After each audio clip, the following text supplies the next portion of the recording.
Welcome to Sleepy Science Channel number 1, a quiet corner of the universe where you can rest, unwind, and drift towards sleep while learning something calming and wonderful.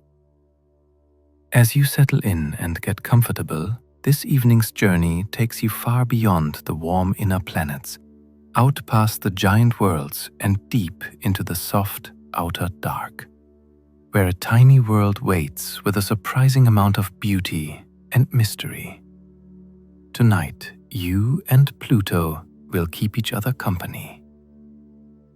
Before we drift any further, may I ask where in the world you're listening from tonight? It always warms my heart to see how far these peaceful science journeys travel. And if you enjoy these quiet explorations, a gentle like and a subscribe truly help this little channel continue growing across the cosmos. To everyone who has already joined this sleepy community, thank you. Your presence means more than you know. Please also tap the notification bell so you won't miss the next calm adventure. I'll do my best to keep things soothing and restful, though every now and then the universe becomes so fascinating that it might hold your attention just a bit longer than you planned. If this one keeps you awake for a moment or two, at least you will drift off slightly wiser than when you arrived. As you and Pluto begin this quiet journey together, here is something to wonder about as you settle deeper into the dark. How did such a tiny, distant world end up reshaping the story of our entire solar system? Pluto sits so far away that sunlight takes hours to reach it. And yet, this small, frozen world has captured more curiosity and emotion than worlds many times its size. In the soft silence of the outer dark, it moves along its stretched-out path with a calm patience that almost feels timeless. This introduction eases you gently into that distant environment, preparing the mind to slow down and settle into the long rhythm of a place where seasons last decades and shadows stretch for miles. Here you begin to understand why Pluto became such a point of fascination. A world discovered by studying faint specks on old photographic plates. A world whose size was misunderstood for decades. A world that turned out to be far more alive, far more complex, and far more surprising than anyone expected. And a world that, despite being demoted from the list of planets, still holds an emotional place in the hearts of people all over the world. This quiet moment is where the journey takes shape, not through facts alone, but through gentle curiosity, through the feeling of drifting outward, letting the noise of daily life fade behind you, and allowing your thoughts to move slowly enough to notice the details of a frozen world that sits on the threshold between what is known and what is still waiting to be discovered. As you settle further in, one question begins to guide the journey forward. What makes Pluto, of all the distant worlds, so astonishing once you finally see it up close? The journey outward begins gently, almost without you noticing, the way twilight slips into night. You start in the familiar warmth of the inner solar system, a place of bright sunlight and quick orbits, where planets circle the sun in tidy, predictable paths. But as you drift farther from that comfortable center, the light softens. The space between worlds grows wider. The sun becomes a little smaller, a little dimmer, a little less commanding with every million miles you travel. There is no sudden change, only a long, steady quieting, as though someone is slowly turning down the brightness of the universe.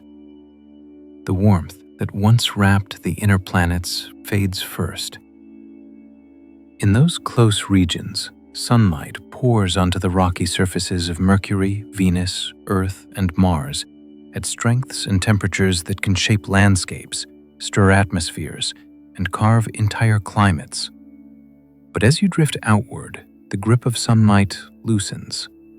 It falls away in gentle steps, thinning into something pale and cool. By the time you reach the orbit of Jupiter, the sun feels more like a distant lamp than a nearby star. And even this fading light will seem bright compared with what lies ahead. Still, you drift outward past the gas giants with their broad, swirling atmospheres and deep, complex storms. These worlds remain familiar in their own way, massive, colorful, full of motion and activity. They each carry families of moons, miniature systems moving in harmony around them. They feel alive, dynamic, almost crowded, even out in this colder realm. But beyond them, the scene changes. Once you pass the orbit of Neptune, the last of the giant worlds, the solar system begins to stretch and open. Everything becomes quieter. Space itself seems to widen into something gentler and more hushed. Here, sunlight becomes the faintest whisper. It still travels outward, still reaches every corner of the solar system. But by the time it arrives this far out, it is weak enough that an afternoon on Pluto receives about the same warmth as Earth would feel from a sunset more than 3,000 times dimmer. The glow that once supported oceans, forests, storms, and seasons becomes a pale silver thread, barely enough to light the ground. If you held out your hand here, you would still see it, but only faintly, as though lit by a winter sky just before night takes over completely. The temperature follows the light close to the sun. Heat shapes everything. It melts ice, drives winds, freezes and thaws water, and sculpts the surfaces of planets over time. But out here, heat has very little to work with. The cold deepens steadily as the distance grows until it sinks to levels where gases like nitrogen and methane, which are airy and playful on Earth, settle onto the ground as solid ice. Even shadows behave differently. They do not just darken the landscape, they harden it. A place that spends too long without sunshine becomes colder still, locking the surface into patterns of frost and frozen air. As you move farther from Neptune, the feeling of space changes entirely. The planets near the Sun are relatively close neighbors, separated by distances that seem large only until you compare them with what lies in the outer dark. Out here, the gaps grow so immense they become almost abstract. Between Neptune and Pluto is a gulf so wide that a journey across it would take years at the speed of a modern spacecraft, and Pluto is not even at the true edge. Beyond Pluto stretches a vast region filled with icy debris, ancient leftovers from the early solar system, scattered across distances so great that no single glance could take it all in. This is the beginning of the Kuiper Belt, a ring of frozen bodies circling the Sun in a broad, quiet arc. Some are no larger than mountains, while others are vast enough to be small worlds in their own right. Yet none of them glow, none shine with heat or light. They simply drift through the cold, thin sunlight, each one following its slow, patient orbit. Out here, time seems to stretch. Nothing feels urgent. Even the smallest change on a world's surface can take millions of years. As you glide through this distant region, you begin to notice something about the silence. It isn't empty, it's peaceful. The inner planets feel busy and restless, shaped by storms, eruptions, collisions, and weather. But out here, the solar system carries a different kind of presence. It feels steady, serene, ancient almost. as if these far-off worlds are quietly guarding secrets from the earliest days of the sun. Here, distance becomes a kind of cushion. Light travels for hours to reach these worlds, and everything that happens does so at a slower rhythm. Even the orbits stretch into vast, gentle loops that take centuries to complete. This slow shift from the familiar to the unknown is where the journey truly takes shape. You begin to realize how small the warm inner worlds are compared with the enormous space that surrounds them. The majority of the solar system is not bright or warm or crowded. It is this wide, quiet expanse where sunlight arrives in thin, silvery beams, and the cold settles softly into everything it touches. The planets you know feel like islands compared with this great, dark ocean. And yet, it is in this stillness that Pluto lives. A tiny world drifting through a space so large it almost seems endless, illuminated by a sun that is no longer a fire, but a distant star. If you were standing on its surface, the sun would look like a bright dot you could cover with the tip of your finger. But even at this distance, even at this cold, Pluto is not a frozen relic or a dead rock. It is part of a complex, graceful region filled with ancient objects and untold stories. All of this builds toward the gentle realization that Pluto is not an outcast at all. It is a citizen of the outer solar system, living in a landscape shaped less by heat and more by time. Its neighborhood is vast and quiet, but it is not empty. It is a region of frozen plains, drifting worlds, and the faintest touch of sunlight stretched across unimaginable distances. A place that asks you to slow down, breathe softly, and take in the scale of everything around you. And as the cold grows deeper and the light grows dimmer, one question begins to form in the silence. What kind of world could take shape in a place this far from the warmth of the sun? The idea that something waited beyond Neptune began long before Pluto ever appeared on a photographic plate. It started with a feeling, a suspicion carried quietly through observatories in the late 1800s and early 1900s. Astronomers studying the orbits of Uranus and Neptune noticed small irregularities, tiny deviations that did not quite match the predictions made by Newton's laws. These were not dramatic shifts, nothing that would catch the eye of a casual observer. But to a patient astronomer, they stood out like faint ripples on a still pond. Something, they believed, was tugging at the outer planets. Something faint, distant, and heavy enough to leave fingerprints in their orbits. At the time, this was not an unusual line of reasoning. After all, Neptune itself had been discovered because of the way its gravity pulled on Uranus. Astronomers had looked at the irregular motions of Uranus, performed careful calculations, and correctly predicted that another planet must be hiding in the darkness. When they pointed their telescopes toward the exact region the equation suggested, Neptune appeared. It was a triumph of mathematics and patience, and the memory of that discovery lingered in the minds of astronomers for decades. If it worked once, perhaps it could work again. One of the people most captivated by this idea was Pearl, a man with an intense curiosity about the solar system and a great willingness to chase mysteries that others found too faint or too strange. Lel had already become famous for his controversial ideas about canals on Mars, but his attention gradually shifted toward the far edges of the solar system.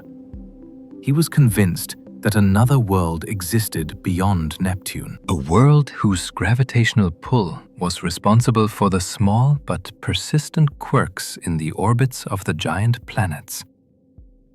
Lel gave this hypothetical world a name that would echo for decades: Planet X.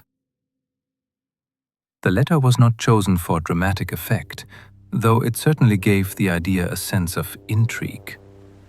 In astronomy, the letter X simply stood for unknown. But the imagery stuck. Planet X sounded mysterious, important, something almost myth-like. It could have been large or small, bright or dim, but the truth was that no one knew. Lel saw it not as a fantasy, but as a problem waiting to be solved. He approached the idea with careful calculation. Using the observed motions of Uranus and Neptune, he attempted to determine where this unknown planet might be hiding. His math led him to a rough patch of sky, a region where he believed a new world might pass. But finding it would not be easy. Even with the best telescopes available at the time, faint distant objects looked like tiny dots of light, barely different from stars. To find a moving world among them, you had to compare photographs taken days or weeks apart and search for a single dot that had shifted slightly. It was slow, delicate work, the kind that required a steady mind and extraordinary patience. Lel began a long campaign of sky surveys, capturing photographic plates of the night sky and searching them for any sign of movement. Plate after plate was developed, examined, catalogued, and filed. He wrote extensively about his predictions, refining them as new data came in. His observatory and flagstaff, perched high in the thin air of Arizona, became the quiet center of the search. Yet, despite his dedication, Planet X refused to reveal itself. Night after night, Lel's team scanned through the glittering fields of stars, looking for a faint, drifting point of light. The search went on for years, turning up nothing definitive. The sky simply held too many points of light. Each photographic plate captured thousands of stars. Any one of them could be mistaken for a wandering planet if the alignment between plates was even slightly imperfect. It was like trying to find a single grain of dust on a vast tiled floor, where every tile looked nearly identical, and where the speck might not even exist. Still, Leverrier remained convinced. He trusted his calculations, trusted that the strange irregularities in Neptune's orbit were the fingerprints of something unseen. His notebooks grew denser, his predictions sharper. Even as he refined his search to narrower and narrower regions, his health began to fail. Yet he continued working, certain he stood at the threshold of a discovery that would transform our understanding of the solar system. When he passed away in 1916, Planet X remained hidden, and the search fell silent for a time. Even so, Lel's work did not disappear. His calculations, his predictions, his sky photographs, all of them remained preserved at the observatory. Other astronomers, curious about the mystery he left behind, continued to discuss the possibility of a ninth planet. Some doubted it. Others found the idea too tempting to dismiss. The notion of a hidden world tugged at the imagination, and the slight irregularities in planetary orbits kept the discussion alive. Over the next decade, the search resumed in quiet intervals. Astronomers re-examined plates, rechecked Lel's math, and gathered new observations. Yet for all the effort, Planet X still refused to show itself. Some began to suspect that the irregularities Lel had relied on were not caused by a hidden planet at all, but by slight errors in measurements or limitations in the data. The outer solar system was simply too far away, too dim, and too poorly understood for anyone to be completely certain. Then came a new generation of sky surveys, using sharper equipment and more careful procedures. Among those involved was a young assistant at Lowell Observatory named Clyde Tombaugh. He was given the task of systematically photographing sections of the sky and comparing the images for any sign of movement. It was exactly the kind of patient, meticulous work that Lell had pioneered, but now performed with slightly improved tools and a set of more refined expectations. Each pair of plates revealed countless stars frozen in place, but Tombaugh continued with absolute discipline. He scanned every square millimeter with an unwavering focus, looking for the faintest shift. And months into his search, he noticed something small, just a tiny speck of light moving against the backdrop of fixed stars. It was subtle, almost easy to overlook, but there it was, a slow, steady drift. What Tombaugh found was Pluto. The world Lell had spent years hoping to discover had finally revealed itself to another set of eyes. It was smaller and fainter than Lell expected, far less massive than his calculations had predicted. But it was real. After decades of searching, the idea of Planet X had finally led to an actual world.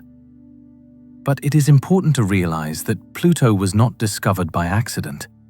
It was found because of years of groundwork laid by astronomers who believed the outer solar system held secrets worth uncovering. Even though Lell's calculations were not perfect, his determination and dedication pointed others toward the possibility of something waiting beyond Neptune. And so, the long road to Pluto began with a question, a suspicion, and a man who refused to let faint irregularities go unexplained. That quiet persistence eventually brought a tiny, distant world into view. One that would go on to challenge expectations, reshape definitions, and spark some of the most passionate debates in modern astronomy. But before any of that could happen, one puzzle had to be answered. What exactly had astronomers found out there in the cold dark, drifting so quietly at the edge of everything? Clyde Tombaugh's path to discovering Pluto did not begin with an advanced university education or a powerful research grant. It began on a farm in Kansas, where the night sky stretched wide and clear above the fields. As a teenager, he built his own telescopes by hand, grinding and polishing the mirrors himself, with the kind of patience that would later define his scientific career. He studied the sky with quiet dedication, sketching detailed drawings of Jupiter and Mars, not because anyone required it, but because he felt compelled to capture what he saw with the greatest accuracy he could manage. Those sketches, made with steady hands and a careful eye, eventually found their way to Lowell Observatory in Arizona. The observatory staff, impressed by the precision and commitment behind the drawings, invited him to join as an assistant. It was a remarkable moment, a young man with no formal degree stepping into the world of professional astronomy through sheer perseverance. When Tombaugh arrived at Lowell Observatory in 1929, he was given a task that was as monumental as it was repetitive. He was to continue the search for the mysterious planet X, the world Pearl believed was lurking beyond Neptune. The observatory had the equipment, the sky charts, and years of calculations pointing to possible locations of the hidden world. What they needed was someone with both the endurance and the sharp attention to detail required for the final, most difficult step.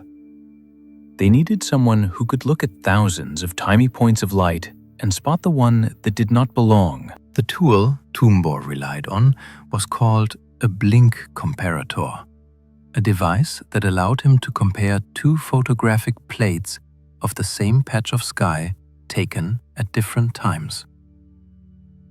When the images were placed side by side in the comparator, A mechanism let him blink rapidly between them.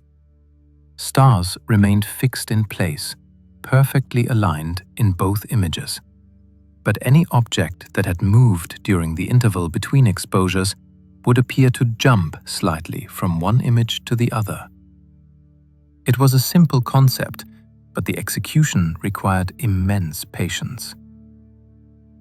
Each photographic plate captured tens of thousands of stars.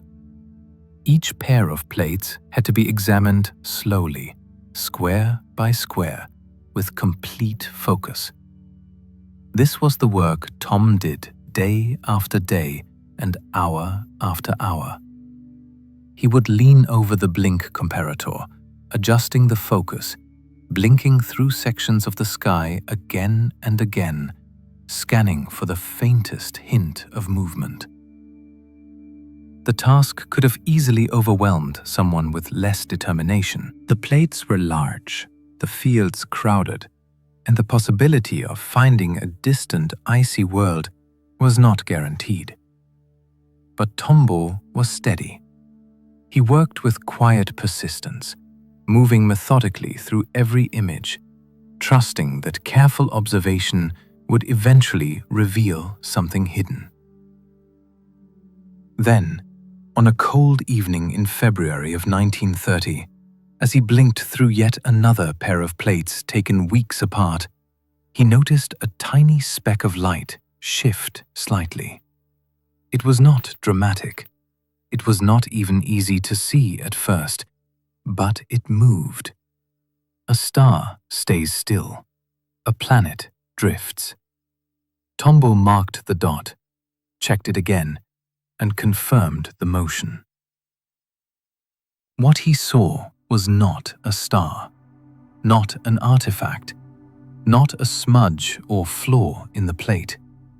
It was an object moving steadily against the background of fixed stars.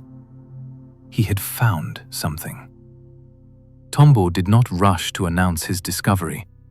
Instead, he prepared a series of careful checks, confirming that the moving speck behaved consistently over multiple observations. He traced its motion across the plates, watched it inch along its distant orbit, and documented everything meticulously. Only when he was absolutely certain did he bring the results to the observatory's director. The reaction inside Lowell Observatory was a mix of excitement and disbelief. After decades of searching, calculations, and speculation, a new world had finally appeared.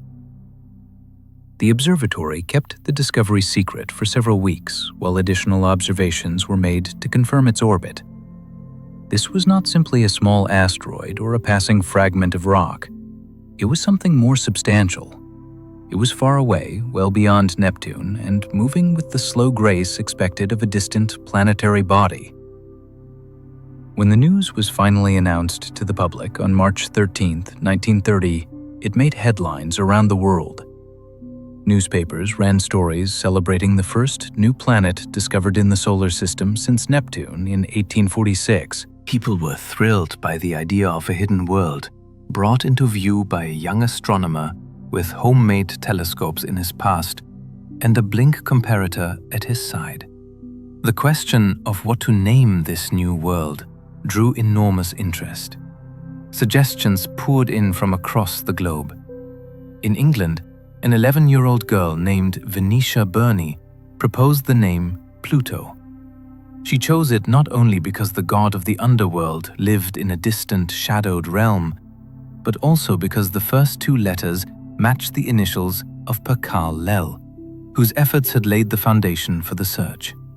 The name caught the attention of astronomers at Lel Observatory, and within weeks it was officially adopted. Pluto fit perfectly, mythological, evocative, and subtly tied to the man who had dreamed it into the scientific conversation decades earlier. As soon as Pluto was named, it was welcomed into the family of planets without hesitation. In the 1930s, the solar system was understood very differently. Pluto was believed to be roughly the size of Earth's moon, or perhaps larger. Many astronomers assumed it might even rival Mars in mass. Only later, as measurement techniques improved, did the scientific community realize just how small Pluto truly was. But in those early days, size mattered less than discovery. The public embraced Pluto immediately, charmed by its mysterious nature and enchanted by its symbolic place on the far edge of everything familiar. Clyde Tombaugh quickly became a celebrated figure in astronomy. His discovery was praised as a triumph of patience, persistence, and human curiosity, and rightly so. He'd achieved something extraordinary, not through luck or accident, but through thousands of hours of disciplined, meticulous work. His story became a quiet reminder that science often moves forward not in sudden revelations, but through the steady dedication of individuals willing to study what others might ignore. Pluto earned its place in the solar system not because it matched a definition or fulfilled an expectation, but because it was real. It moved. It existed exactly where someone had once only imagined, and it took the careful eyes and unwavering determination of a young astronomer to pull it gently out of the darkness. Pluto's discovery remains one of the most human moments in modern astronomy. Born not from advanced technology, but from persistence, curiosity, and the willingness to stare at thousands of silent stars until a single one finally moved. Pluto entered the solar system story wearing a much larger coat than it deserved. When Clyde Tombaugh first revealed the faint, moving dot on his photographic plates, astronomers naturally assumed it must be big. In those early months of 1930, there was very little information to work with. Pluto was too distant to appear as anything more than a speck of light, and that speck did not give away its size. So astronomers fell back on the assumptions built from the earlier search for Planet X. The hypothetical world PL believed was causing subtle disturbances in the orbits of Uranus and Neptune. If that unseen world was massive enough to tug on giant planets, surely the object Tombaugh had found must be large. Many imagine Pluto as something close to Earth in scale, perhaps even larger than Mars. Newspapers printed diagrams of the solar system showing a ninth planet nearly as big as Earth, drifting majestically beyond Neptune. The idea captured the public imagination. People liked the thought of a substantial new world waiting out in the cold. Something grand and important added to the cosmic family. It gave a sense of symmetry to the solar system. 4 rocky planets, 4 gas giants, and one more planet occupying the distant frontier. Pluto seemed to balance the arrangement, giving the solar system a neat sense of completion. But the truth was that astronomers had almost no evidence to support these early guesses. They were basing Pluto's supposed size on expectation rather than measurement. As telescopes improved through the 1930s, astronomers tried to estimate Pluto's size using brightness. But this method was tricky because brightness does not only depend on size, it also depends on reflectivity. A small object coated in bright, reflective ice can appear just as luminous as a much larger, darker object. Without knowing Pluto's surface composition, early calculations drifted wildly. Some astronomers estimated that Pluto was roughly the size of Earth's moon. Others believed it might be even bigger. Each new measurement seemed to shrink Pluto further, but no one could agree by how much. By the 1950s, evidence was mounting that Pluto was not the enormous Planet X people once imagined. Observations of Neptune's orbit improved, and astronomers realized that many of the irregularities Lell had noticed were caused by errors in the data, not by the presence of another massive world.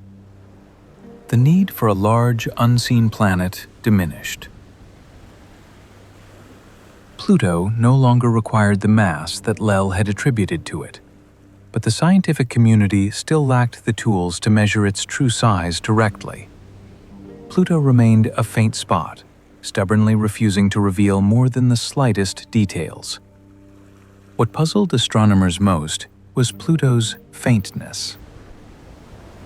If it truly were a world much larger than Earth's moon, it should have reflected enough sunlight to appear brighter in their telescopes. Instead, Pluto was barely visible at all, glowing as a soft pinpoint that often seemed on the verge of disappearing. Some astronomers wondered if its surface was unusually dark, coated in materials that absorbed most of the light. Others considered the possibility that Pluto's orbit carried it into dusty regions that obscured its true brightness. The explanations grew increasingly creative because Pluto refused to align with any of the expected patterns. Then, something significant happened in 1978. While studying Pluto through a telescope at the United States Naval Observatory, astronomer James Christie noticed an odd bump on one of the images. It appeared, disappeared, and reappeared over several days. After checking carefully, he realized the bump was a moon, Pluto's first known companion, later named Charon. The discovery of Charon changed everything. By studying the orbital dance between Pluto and its moon, astronomers could finally calculate Pluto's mass with accuracy. The result was astonishing. Pluto's mass was only a tiny fraction of what many had believed. It was nowhere near Earth-sized. It was not even Mars-sized. It was barely the mass of Earth's moon. This revelation rippled through astronomy. The ninth planet, once imagined as a distant giant, had been revealed as a small, icy world, lighter and far less imposing than expected. Its faintness suddenly made sense. It was not a large world with a dark surface. It was a small body, reflecting limited sunlight across an immense distance. Even so, its reflectivity turned out to be higher than many imagined. Pluto was covered in bright ices, nitrogen, methane, and traces of carbon monoxide that helped it shine more strongly than such a tiny world otherwise would. Without those ices, it might have been nearly invisible. As Pluto's true nature came into focus, astronomers began to reevaluate past assumptions. The early belief that Pluto was Earth-sized had been built on the hope of a massive Planet X. When that idea weakened, the estimates shrank. And once Charon revealed Pluto's mass, the shrinking stopped abruptly. The solar system's ninth planet was not a giant. It was a miniature, a cold, icy object with less mass than expected, a thin atmosphere and a faint glow that belied its brightness up close. Pluto had gone from imagined giant to confirmed lightweight, and it had done so over decades of careful observation. This evolution of Pluto's identity did not diminish public affection for the world. If anything, it made Pluto more intriguing. People found something endearing about a tiny planet hiding at the edge of the solar system. Discovered through perseverance rather than dramatic brightness, it felt like the underdog of the solar system, punching above its weight simply by existing in a place few had expected to find it. The more astronomers learned, the more Pluto's story took shape, not as a disappointment, but as a quiet revelation. What astronomers misunderstood at first was not the data itself, but the assumptions behind the data. They expected a large world because the theory of Planet X required one. They expected a certain brightness because they assumed Pluto's size matched those predictions. When reality refused to cooperate, the theories held on longer than they should have. And yet, this confusion was also necessary. It drove the observations, it fueled the decades-long search, and eventually, it led to one of the most interesting discoveries in modern planetary science.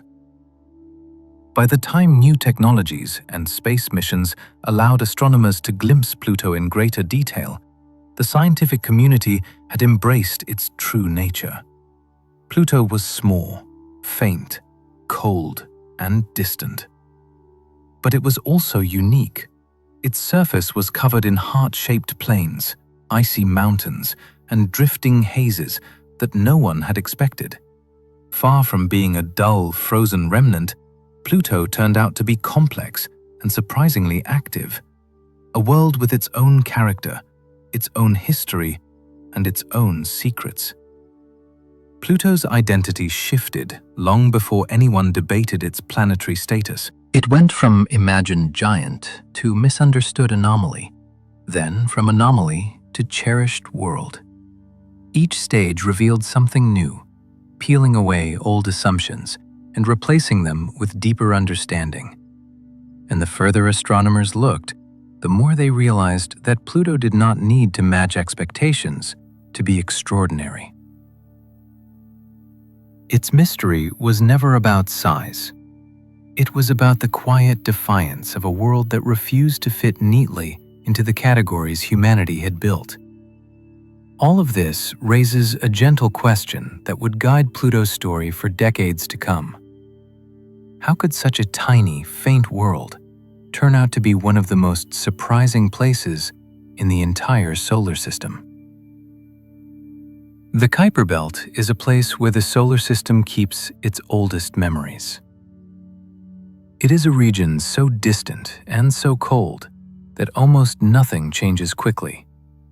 Time here moves in slow, soft steps, preserving ancient materials from the very beginning of the sun's formation. When you drift into this part of the solar system, you're stepping into a kind of cosmic attic, filled with icy fragments that never grew into full planets, but never disappeared either. These frozen pieces has been circling the sun for billions of years, untouched by warmth, protected from disruption, and carrying clues to the earliest chapters of our cosmic history. To understand why the Kuiper Belt exists at all, you have to picture the solar system as it was in its infancy. In those early days, everything was chaotic.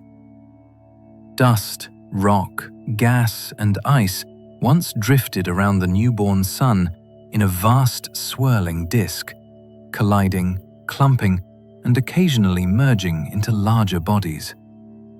Close to the sun, the intense heat drove away the lighter elements, leaving behind heavier, rocky material that gradually formed the inner planets. Farther out, where the sunlight weakened, ices could survive. In this cooler realm, the giant planets took shape. Worlds with thick atmospheres, deep clouds, and immense gravitational pull. But beyond them, past Neptune's distant orbit, the sun's warmth faded to almost nothing. Only the coldest, most delicate materials could endure. Out here, the early building blocks of planets never fully joined into a single world. Instead, they lingered in scattered pieces, quiet relics of a time when the solar system was still learning what it would become. Instead, they lingered as countless small, icy bodies, each one drifting through the outer darkness. These objects, some tiny, some hundreds of kilometers across, make up the Kuiper Belt. They are remnants of a time when the solar system was young, leftovers that never found a place in the grand architecture of planets and moons. Instead, they settled into slow circular orbits around the sun, forming a wide, gentle ring of icy debris stretching from just beyond Neptune to several billion kilometers outward. For a long time, astronomers did not know this region existed. The objects were simply too faint and too distant to detect with older telescopes. Pluto was the first clue, a hint that another population of icy bodies might be hiding just beyond Neptune's orbit. It took decades before the pattern became clear. Starting in the 1990s, improved telescopes revealed object after object, confirming that Pluto was not alone at all. It was part of a vast community of distant, frozen worlds. Some were small, others surprisingly large, and all drifted through the same quiet neighborhood. This discovery reshaped our understanding of the solar system. The Kuiper Belt was not a sparse, empty region with one lonely planet at its edge. It was a teeming, ancient zone filled with icy worlds, each carrying its own story. Some of these worlds orbited neatly. Others followed elongated, tilted paths. Some spun rapidly. Others rotated unpredictably. The diversity of shapes, sizes, and compositions suggested that the outer solar system had a far more complicated history than anyone had imagined. Within this frozen population, Pluto holds a special place. In some ways, it is entirely ordinary. It is made of rock and ice. Like many other Kuiper Belt bodies, it follows a long, stretched-out orbit that sometimes brings it closer to the Sun than Neptune, but most of the time leaves it drifting in frigid darkness.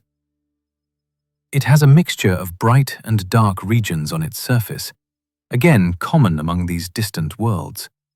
If Pluto were discovered for the first time today, it might simply join the growing list of Kuiper Belt objects, one more icy world among hundreds. Yet Pluto is also unusual. It is one of the largest bodies in the Kuiper Belt, rivaled only by a few other distant objects. It has a complex surface shaped by active processes, something rare in such cold and ancient regions. It has a thin, delicate atmosphere that expands and collapses over its orbit, a behavior few other bodies are known to share. And it has an unusually large moon, Charon, so large that the two bodies orbit a shared center of gravity outside Pluto itself. This makes the Pluto-Charon system behave more like a pair of partners than a planet and a moon, something unique among known Kuiper Belt objects. These characteristics set Pluto apart, transforming it from a simple icy body into a world with complex geology, chemistry, and seasonal changes.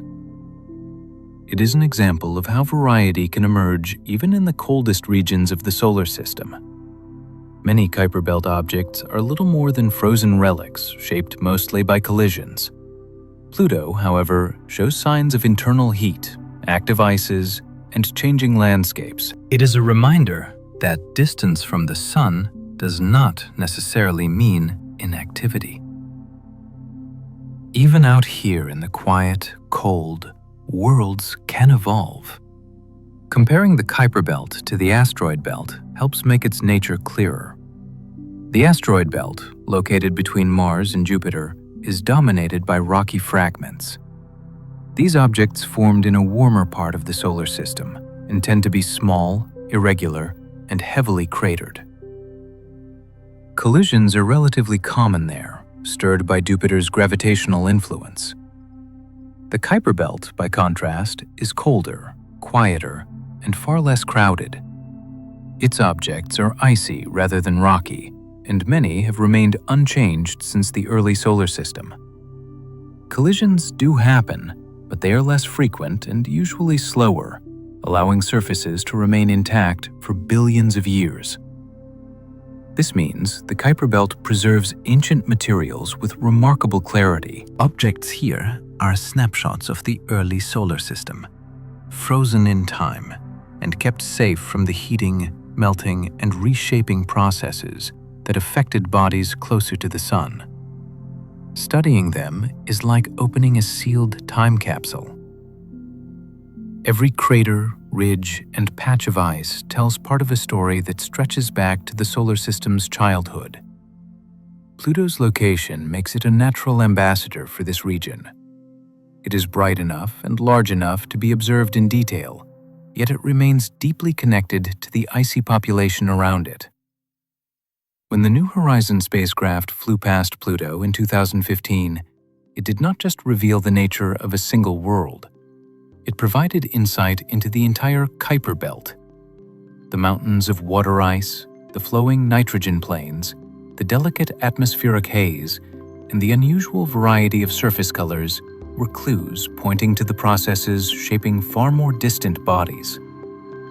The quiet environment Pluto inhabits shapes everything about it. Temperatures remain low enough for exotic ices to stay solid. sunlight is too weak to drive rapid change, so landscapes evolve slowly. The vacuum is too thin to scatter sound, leaving the region almost entirely silent. Even time behaves differently here.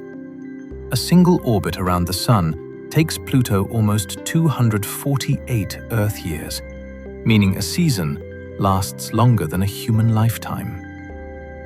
The pace of existence is slow, steady, and serene. In this ancient environment, Pluto is both a representative and an outlier. It shares the Kuiper Belt's icy origins and distant orbit, yet it defies expectations by being more dynamic and complex than other bodies nearby. Its heart-shaped plain, rising mountains, drifting glaciers, and shifting atmosphere reveal a world that remains active despite the extreme conditions. This dual identity, ordinary in some ways, extraordinary in others, makes Pluto one of the most intriguing members of its vast frozen community. It is a world shaped by the Kuiper Belt, yet capable of surprising even the scientists who study the region most closely. And as the quiet debris of the early solar system continues its slow journey around the Sun, one question begins to form about Pluto's place in this ancient environment. How could such a small, icy world develop a surface so detailed and dynamic, especially in a region of the solar system that has remained largely unchanged for billions of years? At first glance, Pluto looks like a quiet patchwork quilt stitched from light and shadow. Seen from afar, its face appears mottled and uneven, bright regions that shimmer like frost in morning sunlight, and darker patches that look like soot swept across frozen ground. This unevenness puzzled astronomers long before any spacecraft ever reached Pluto. Through early telescopes, the dwarf planet appeared as nothing more than a faint, blurry point of light. Yet patient observers began to notice that its brightness subtly shifted as it rotated. Something on its surface was alternating between bright and dark bright to dark, dark to bright, hinting that Pluto was not the still, featureless ice ball many imagined, but a world hiding far more complexity than anyone expected. For decades, astronomers could only imagine what caused these variations. Some suspected that Pluto might have enormous polar caps made of frozen gases, expanding and shrinking as the seasons crawled across its distant orbit. Others proposed dark regions created by ancient impacts or deposits of organic molecules. Without close-up images, the guesses drifted between science and speculation. It was not until the New Horizons spacecraft approached Pluto in 2015 that the mottled, patchy face of this distant world finally came into focus. What appeared was a landscape of remarkable contrast. Pluto's bright regions gleamed almost white, made from reflective ices containing nitrogen, methane, and carbon monoxide. These exotic substances behave like water does on Earth, freezing and thawing in slow cycles governed by sunlight, shadow, and seasonal change. But because Pluto is so cold, these ices remain solid at temperatures hundreds of degrees below freezing, forming shimmering plains and smooth sheets that stretch across kilometers of terrain. The darker regions, by contrast, are coated with complex organic materials, formed when sunlight interacts with methane. These molecules accumulate over time, creating broad patches of reddish-brown color that stand out sharply against the surrounding ice. The balance between these bright and dark areas gives Pluto its unmistakable appearance. One hemisphere shines with the enormous heart-shaped plain of Sputnik Planitia, while the other is marked by areas so dark they almost seem to drink in what little sunlight reaches the world. These dark patches are not uniform. They form bands, streaks, and shapes that look almost painterly, as though nature brushed them onto the surface with a careful hand. Some of the darkest regions appear near Pluto's equator, while lighter zones gather around the poles, but the distribution is far from symmetrical. Pluto's face is a mosaic created by chemistry, climate, and time. Even the bright regions reveal surprising complexity when viewed up close. Water ice forms the bedrock of Pluto's surface, harder than granite at such low temperatures, and it rises into mountains and ridges. But on top of this solid foundation lie sheets of nitrogen and methane ice, which behave almost like thick, frozen snow. These layers can flow slowly, pulled by gravity and shaped by the gentle cycles of sublimation and deposition. In some locations, the ice smooths the landscape into gentle curves. In others, it breaks into polygon-shaped patterns that resemble cracked mud or dragon scales, each piece formed by the slow expansion and contraction of the surface over time. Scientists had never seen anything like it. Before New Horizons, many believed Pluto would resemble a frozen, cratered sphere, not so different from some of the moons orbiting the giant planets. They imagined an ancient, inactive surface, cold and unchanged for millions of years. But Pluto defied those expectations. Instead of a battered relic, it revealed vast plains with almost no craters at all. Regions so young that surface features must be renewed by internal processes. This was unexpected for such a small world. Heat should have escaped long ago, leaving Pluto geologically silent. Yet the patterns on its surface told a different story. The mottled appearance also reflects the slow dance of Pluto's atmosphere. Although thin and delicate, this atmosphere plays a crucial role in shaping the surface below. When sunlight reaches Pluto, even in its weakened state, it warms the surface enough for some of the nitrogen and methane ice to sublimate into gas. When Pluto rotates and temperatures drop, that gas refreezes elsewhere, creating shifting patterns of frost and ice across the landscape. Over years and decades, this behavior refreshes some regions while leaving others untouched. It is as if Pluto wears seasonal coats of frost that slowly rearrange themselves over time, producing an ever-changing pattern of brightness.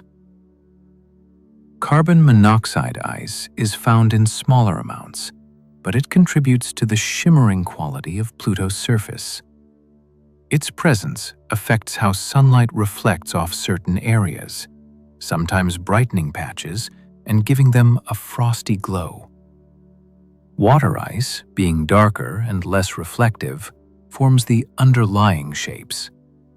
Methane ice brightens the higher areas, while nitrogen ice fills the low-lying basins with wide, luminous sweeps. The interplay of these materials creates a world where brightness and darkness are not simply random patches, but clues to processes that continue shaping the surface despite the intense cold. Pluto's dark regions, meanwhile, carry their own story. These areas are rich in tholins, complex organic molecules formed when ultraviolet light interacts with methane. Over long periods, these materials accumulate, giving parts of Pluto a reddish cast. The degree of darkness depends on how long the surface has been exposed to sunlight without being resurfaced by fresh ice. A dark patch might indicate an ancient area left untouched for eons, while a lighter region may have been more recently refreshed. This adds a sense of time to Pluto's appearance. Its mottled face is not just a snapshot, it is a record of history written in light and shadow. One of the most intriguing aspects of Pluto's appearance is the variety of textures found across its surface. Some regions look smooth and soft, while others appear rugged or fractured. Certain areas resemble shattered glass with ridges and troughs slicing across the plains. Others look like dunes or windswept deserts, although no wind strong enough to create such shapes exist here. Instead, subtle processes, freezing, sublimation, and the slow movement of ice create patterns that mimic behaviors seen on Earth, Mars, and icy moons, yet with entirely different mechanisms behind them. Early guesses about Pluto's appearance were understandably limited. Astronomers imagined a simple, icy sphere, perhaps with a few craters and slight variations in color. The reality turned out to be far more beautiful. Pluto's surface is a quiet catalog of processes that are both familiar and alien. It is shaped by chemistry that thrives in extreme cold, by sunlight that arrives as a pale flicker, and by internal interactions that no one expected such a small world to maintain. Modern understanding paints Pluto as a world of contrasts, where bright plains stretch beside ancient shadows, where icy cliffs rise beside smooth, frozen lakes, and where colors range from pale white to deep rust. Its surface patterns are not static. These patterns are snapshots of ongoing interactions between frost, atmosphere, temperature, and time. Pluto's frozen face is not a mask of stillness. It is a shifting, evolving landscape that quietly reshapes itself in the distant dark. What stands out most is how expressive this far-off world seems. Its mottled surface feels almost like a personality, a gentle blend of soft brightness and deep shadow. It reminds us that even in the coldest, most forgotten corners of the solar system, nature still finds ways to craft complexity, surprise, and quiet beauty. And after witnessing how Pluto weaves its light and darkness into a single intricate tapestry, a question naturally rises, as soft as a whisper, drifting across its frozen plains. What hidden forces shaped these patterns into the portrait we see today?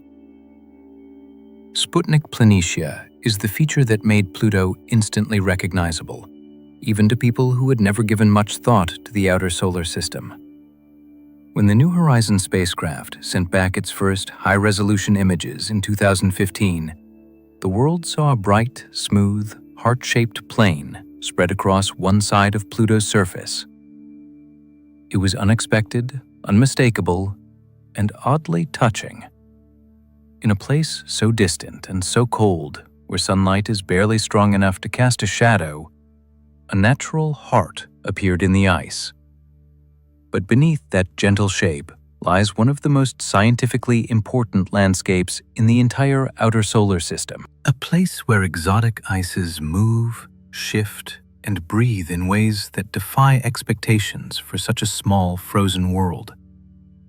Sputnik Plania is made mostly of nitrogen ice, mixed with smaller amounts of methane and carbon monoxide. On Earth, nitrogen is an invisible gas that forms most of the air you breathe. On Pluto, where temperatures fall to levels that make even oxygen freeze solid, nitrogen becomes a pale, silky sheet that coats the surface like frozen cream. This nitrogen ice is soft compared to the rock-hard water ice that forms Pluto's mountains. It can flow slowly, stretch across basins, and rise again like a sluggish glacier. The bright whiteness of the plain comes from the reflective nature of fresh nitrogen frost, which gleams beneath Pluto's dim sunlight and makes this basin stand out dramatically from the darker regions around it. The heart shape, though striking, is only part of the story. Sputnik Planitia itself is a giant impact basin, a deep depression where a long-ago collision carved a vast hollow in Pluto's crust. Over time, nitrogen ice filled this basin, creating a smooth surface almost entirely free of craters. This lack of cratering was one of the most surprising discoveries. On most ancient worlds, craters are everywhere. They accumulate over billions of years, marking every collision that has taken place in the solar system's long and restless history. But Sputnik Plania is different. Its surface is so young, so frequently refreshed, that old craters have been erased. This means the nitrogen ice here is in motion, resurfacing the plane and smoothing out imperfections. The glacial activity sweeping across Sputnik Plania is one of the most astonishing behaviors seen on Pluto. Despite the incredibly low temperatures, nitrogen ice can behave as a slow, heavy fluid under the pull of gravity. It creeps outward from the center of the basin toward its edges, flowing around obstacles and carving pathways into the surrounding terrain. Patterns seen on the plane, polygon shapes resembling cracked mud, long troughs, and curved ridges, suggest that this ice rises and falls on timescales of thousands or millions of years.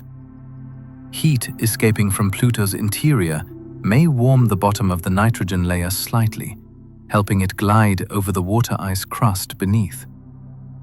In this way, Sputnik Plania acts almost like a frozen sea, with currents that move so slowly they become almost geological rather than seasonal. The presence of this much nitrogen ice has a powerful effect on Pluto's rotation.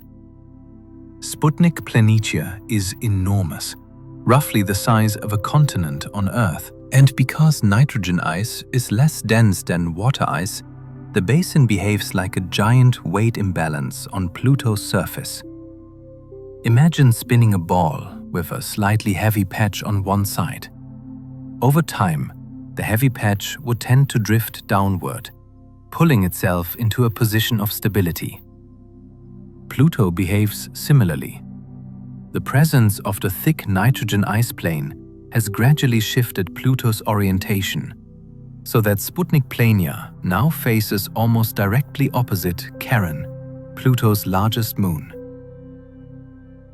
This arrangement is not accidental.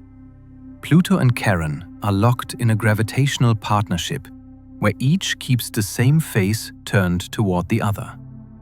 And the weight of Sputnik Plania helped Pluto settle into its current stable configuration.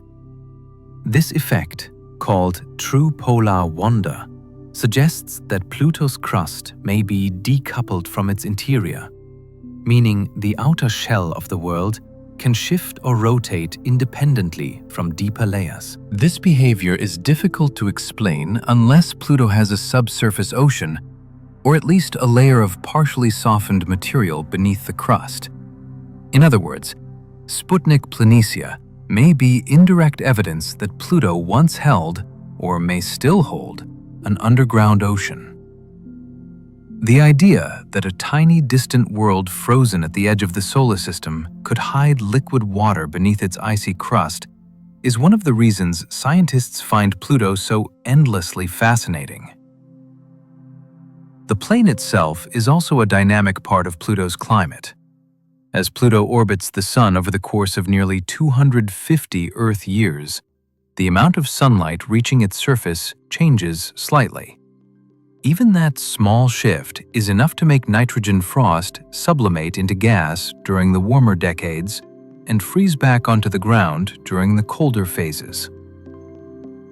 Over time, this process transfers nitrogen between the poles and Sputnik Planitia, constantly refreshing the plane and contributing to its bright appearance. Fresh nitrogen frost reflects light more effectively than older, darker surface materials, helping Sputnik Planitia keep its distinctive pale glow. Patterns etched into the plane reveal even more about its activity. The polygon shapes seen across much of Sputnik Planitia resemble convection cells, structures that form when warmer material rises and cooler material sinks. On Earth, convection is seen in boiling water or rising air currents. On Pluto, it may exist deep within the nitrogen ice, where slightly warmer material rises slowly while colder material sinks. Each cell can span tens of kilometers, creating a vast mosaic across the plain. This kind of convection has never been seen before on such a small, icy world, and it suggests that Pluto's internal heat still influences the surface today. Dark streaks near the edges of the plain hint at winds gently blowing across the basin, carrying particles of tholin and other organic materials, and depositing them in faint trails. Although Pluto's atmosphere is thin, it is capable of moving tiny particles across large distances over long periods. These streaks add another layer of texture to the plain, emphasizing that even in a place with almost no weather, subtle processes shape the surface. Sputnik Planitia also acts as a kind of climate engine for Pluto. Because nitrogen is the main component of Pluto's atmosphere, the plain plays a key role in regulating atmospheric pressure. When nitrogen frost sublimates, the atmosphere grows thicker. When it freezes, the atmosphere thins. In this way, the plain breathes over long timescales, helping Pluto maintain an atmosphere despite its extreme distance from the Sun. Before New Horizons, scientists had only the faintest idea of what this region might contain. Some suspected it might be a bright polar cap. Others imagined a smooth, icy field. But nothing prepared them for the sight of an enormous, heart-shaped basin with active glacial processes and a surface so young it looked freshly laid. Sputnik Plania forced scientists to rethink much of what they believed about small, icy worlds. It showed that even tiny planets can be alive with internal heat, surface renewal, and slow but powerful geological activity. The scientific importance of Sputnik Planitia goes beyond Pluto. It challenges long-standing assumptions about how worlds cool, how they evolve, and how they store heat. It suggests that exotic ices can flow and shift in ways similar to glaciers on Earth, even at temperatures far colder than anything found here. It also hints that subsurface oceans may be more common than previously imagined, potentially increasing the number of worlds in the solar system that could have once supported life. Yet, despite all its scientific significance, the plain still carries its gentle, iconic shape. It remains a symbol of Pluto itself, bright, surprising, quietly powerful, and shaped by forces working far beneath the surface. After all the measurements, theories, and discoveries, its appearance still resonates emotionally, a heart carved into the ice at the very edge of the solar system. And every time you look at that distant, frozen heart, a thought rises softly in the background.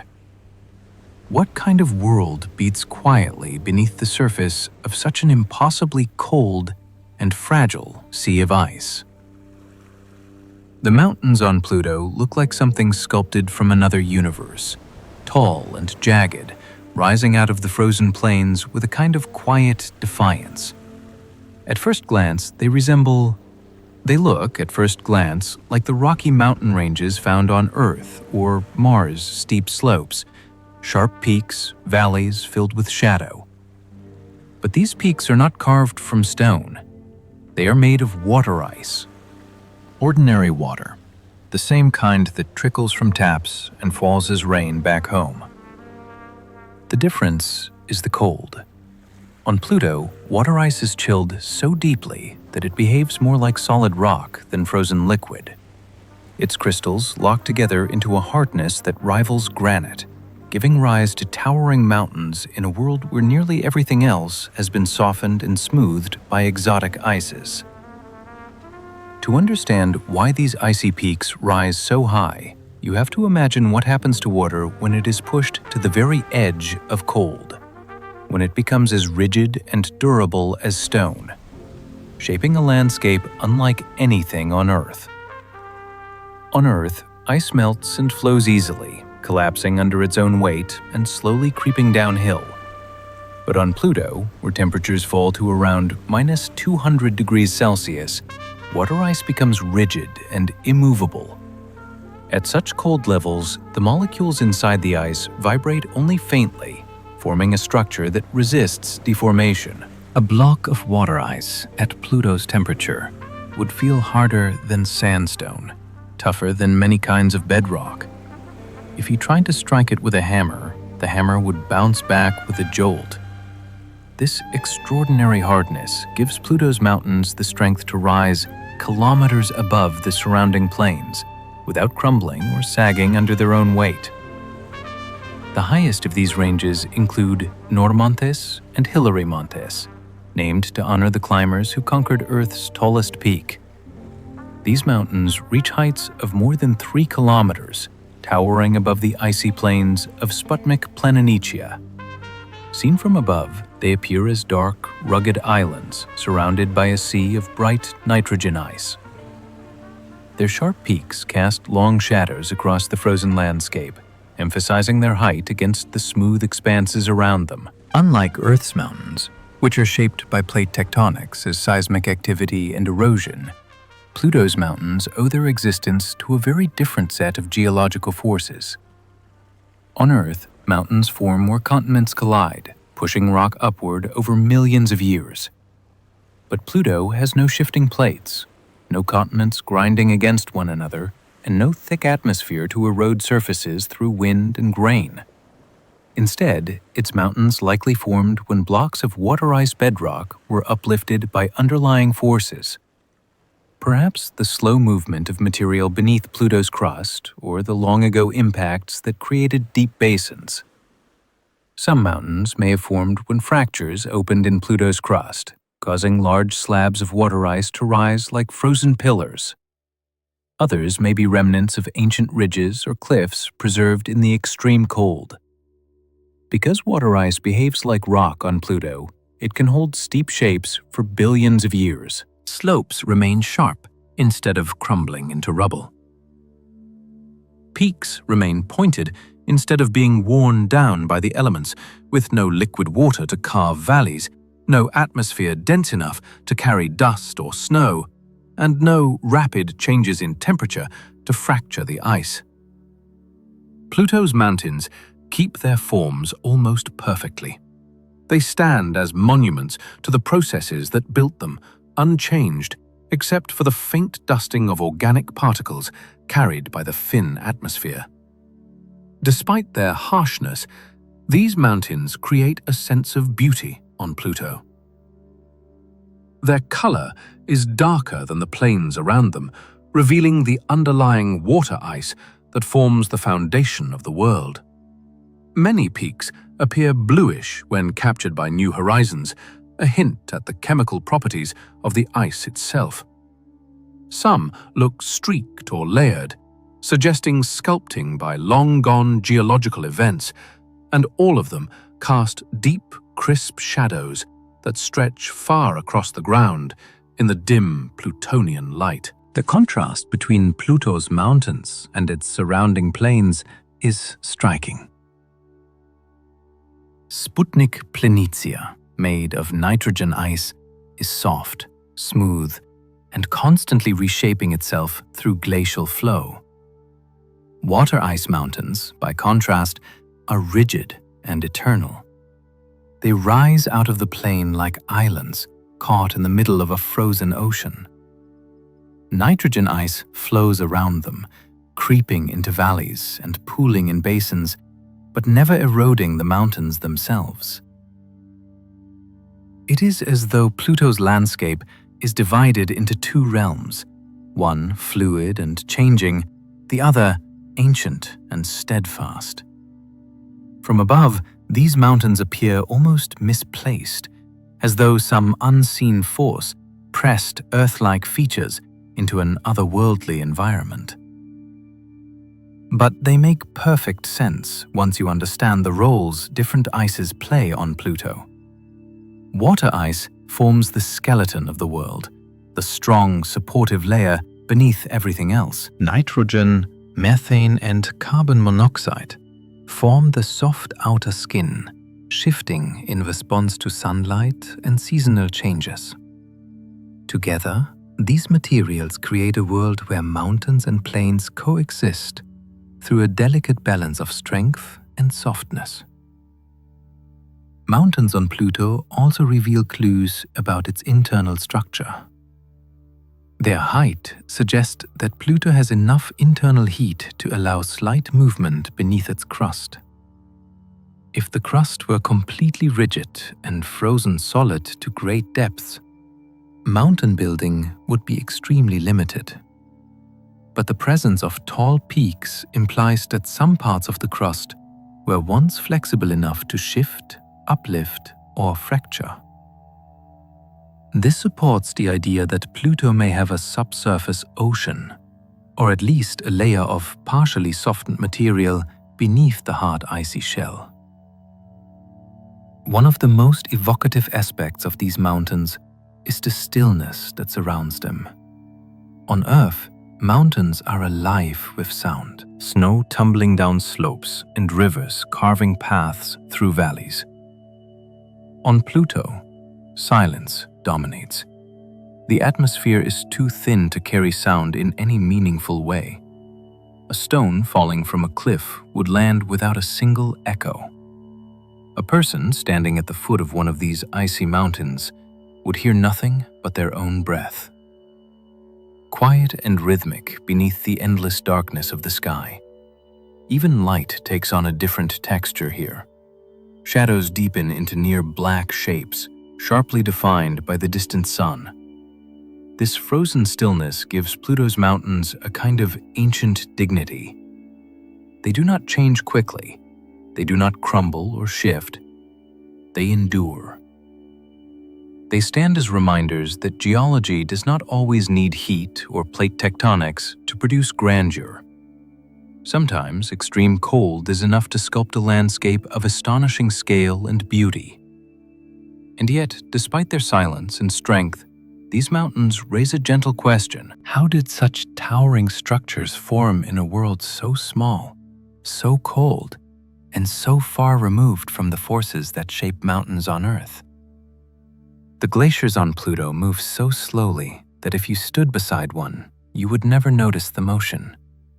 You could wait an hour, a day, an entire human lifetime, and the landscape would look unchanged. But over centuries and millennia, the nitrogen ice that fills Pluto's Great Plains does something remarkable. It flows. It creeps. It travels across the surface in a slow, steady drift, driven by sunlight so faint it barely warms the ground, and by temperature changes so subtle they unfold over decades. In a world this cold, this distant, and this dimly lit, the idea of glaciers in motion feels almost impossible. And yet they move all the same, revealing a quiet type of activity that continues even in the deep outer dark. Nitrogen behaves very differently on Pluto than it does on Earth. Here at home, nitrogen is a gas, invisible and weightless, making up most of the air we breathe. But on Pluto, where temperatures regularly drop below -200 degrees Celsius, nitrogen settles into a solid state. It freezes into a smooth, pale ice that is much softer than the rock-hard water ice forming Pluto's mountains. This softness is key. Under pressure, nitrogen ice can deform, stretch, and glide. Much like thick snow slowly sliding down a slope. Where water ice gives Pluto its tall, jagged peaks, nitrogen ice fills the lands like a flowing blanket. Sputnik Planitia, the enormous heart-shaped basin, is the center of this activity.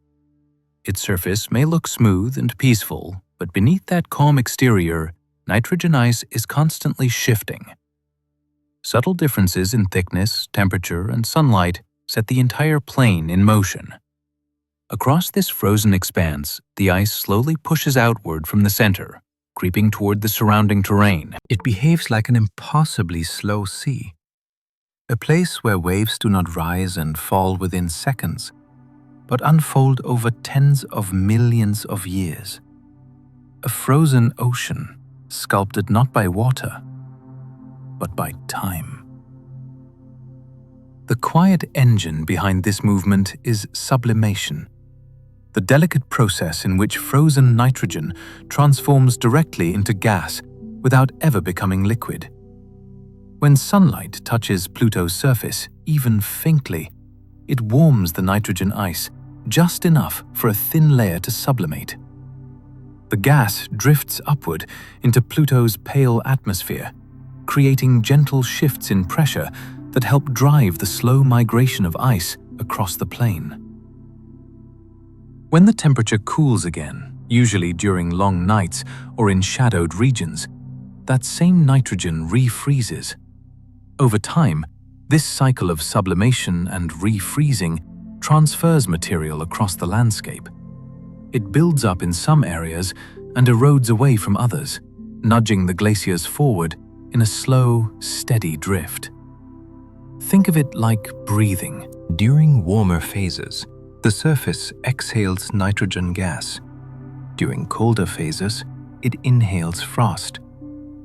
This rhythmic exchange gives Pluto's glaciers a strange vitality. They shift, stretch, and reshape themselves in ways more reminiscent of living systems than frozen deserts.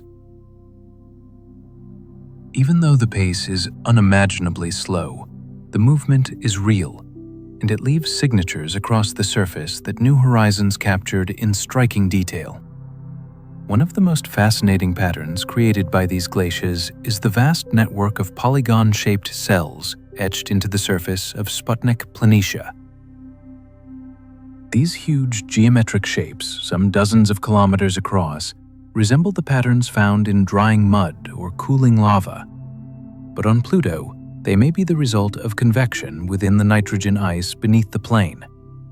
Slightly warmer ice rises while cooler ice sinks, creating a slow, churning motion that pushes the surface upward in repeating polygons. Each cell becomes a frozen bubble of upward force, bordered by troughs where the ice sinks back down.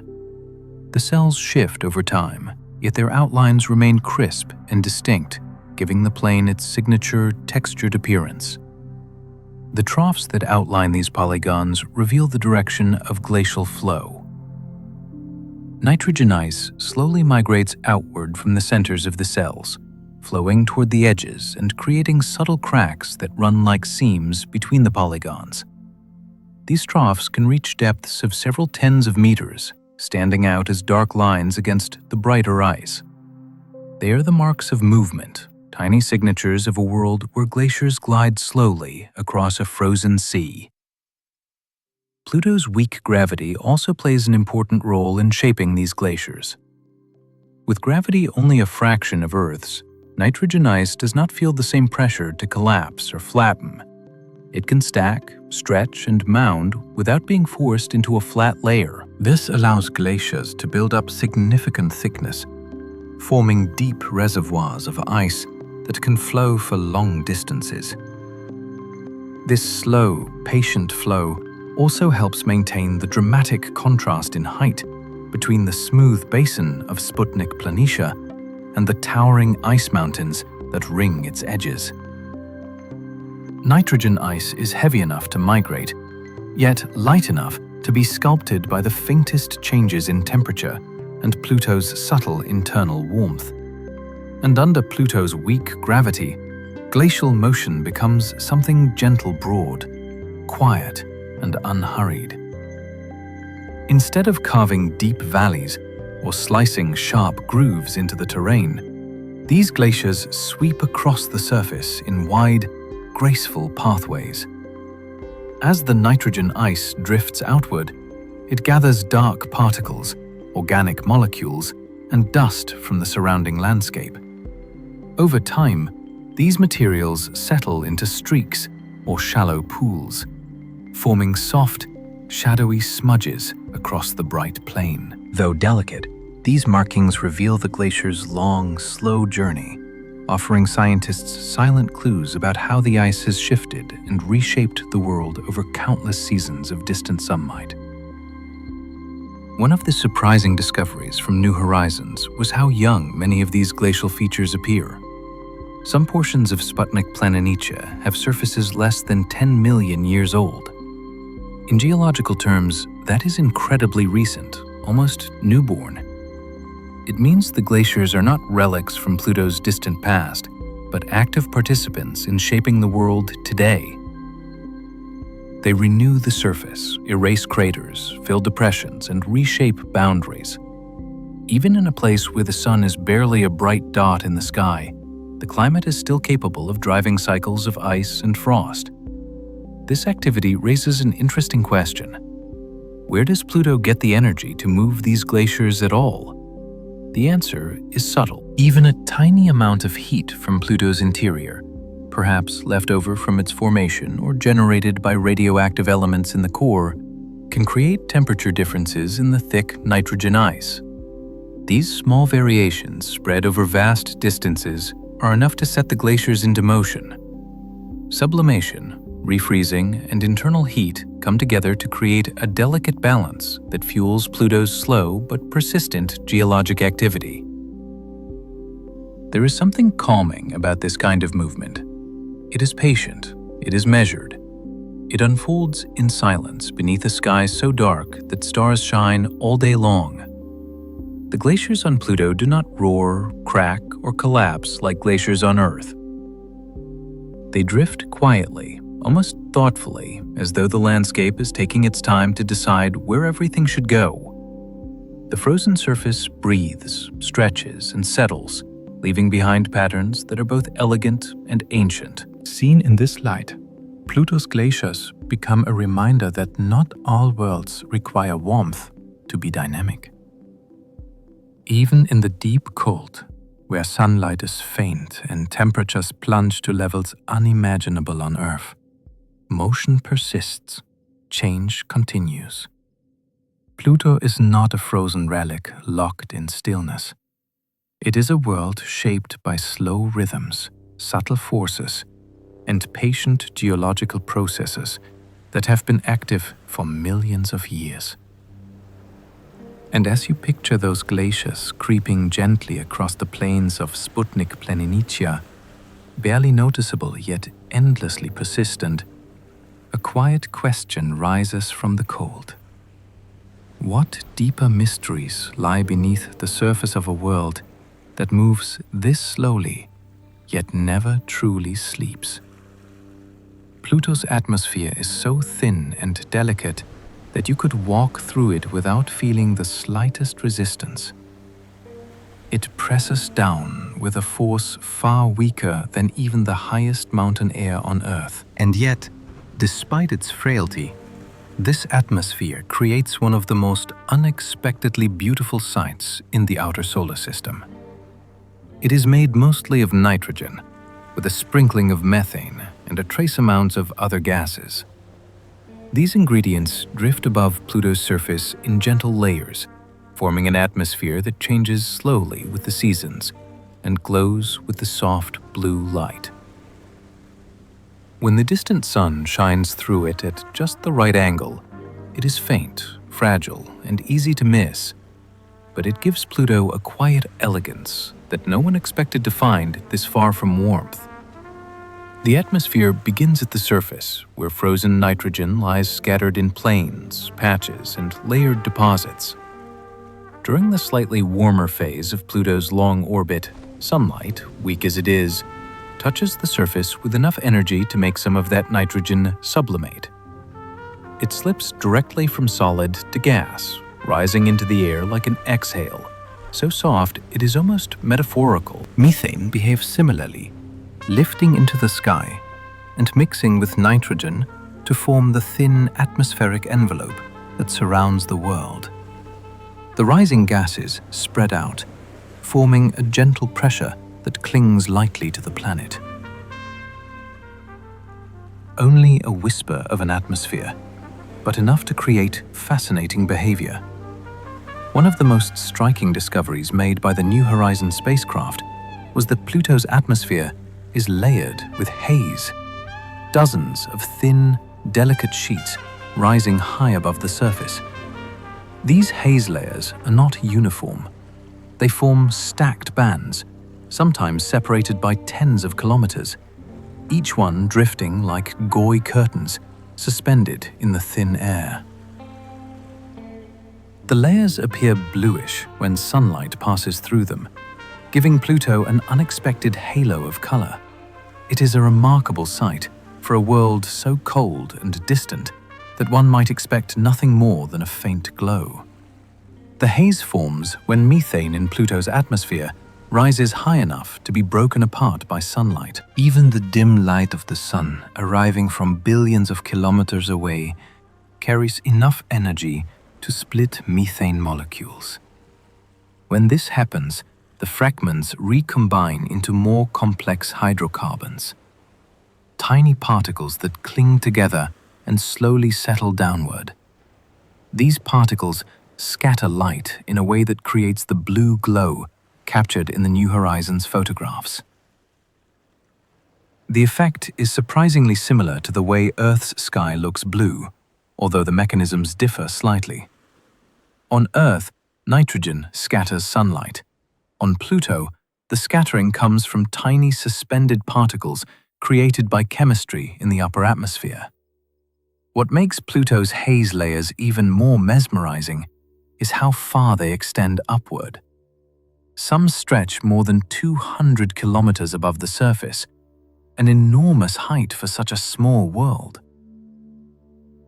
And the layering suggests that Pluto's atmosphere is shaped by waves, gentle rising and falling motions, like ripples in a slow-motion sea. These atmospheric waves can lift particles, create boundaries, and form the distinct tiers seen from orbit. The result is a glowing envelope that looks almost delicate enough to vanish at a breath.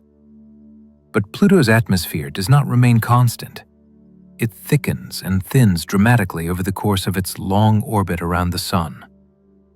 During the years when Pluto drifts closer to the Sun, more nitrogen and methane warm enough to sublimate from the surface. The atmosphere grows thicker. Though thicker is a relative term, Pluto's atmosphere remains incredibly thin compared to Earth's. It does grow noticeably when the dwarf planet is closest to the Sun. But as Pluto drifts outward again and its long winter settles in, the process reverses. Temperatures plunge, sunlight, already faint, weakens to almost nothing, and the atmosphere begins to collapse. Gases freeze out of the air and drift downward as frost, settling across the surface in soft, delicate layers that wait patiently for the next turn of the seasons. This cycle of freezing and sublimation gives Pluto's atmosphere a kind of slow heartbeat. Over decades and centuries, it expands and contracts in rhythm with Pluto's distant orbit. When nitrogen gas chills enough to fall from the sky, it returns to the ground in a whisper landing as a thin, shimmering coating of frost that blankets the landscape until the sunlight strengthens once again. Over years, this frost can accumulate, altering the brightness of certain regions and contributing to the mottled appearance of Pluto's face. In some places, frost collects more thickly, brightening the landscape. In others, it sublimates away, revealing darker patches rich in organic molecules. The behavior of methane adds another layer to this atmospheric story. Methane does not freeze as readily as nitrogen at Pluto's temperatures, so it persists in the atmosphere even when nitrogen begins to fall as frost. This creates a delicate balance between the two gases. Methane influences the temperature of the atmosphere, trapping a small amount of heat and helping maintain the conditions needed for haze to form. Methane also contributes to the chemical reactions that produce complex hydrocarbons, giving Pluto's haze its distinctive color and feeding the slow drift of particles that eventually settle on the surface as a reddish dust. One of the most fascinating aspects of Pluto's atmosphere is how it interacts with the surface in subtle, graceful ways. During the warmer decades, when the atmosphere is present and pressure rises slightly, winds may form gentle breezes, that carry fine particles across the plains. These winds are not strong enough to howl or carve dramatic dunes, but over long periods, they can shape faint streaks and deposits along the ground.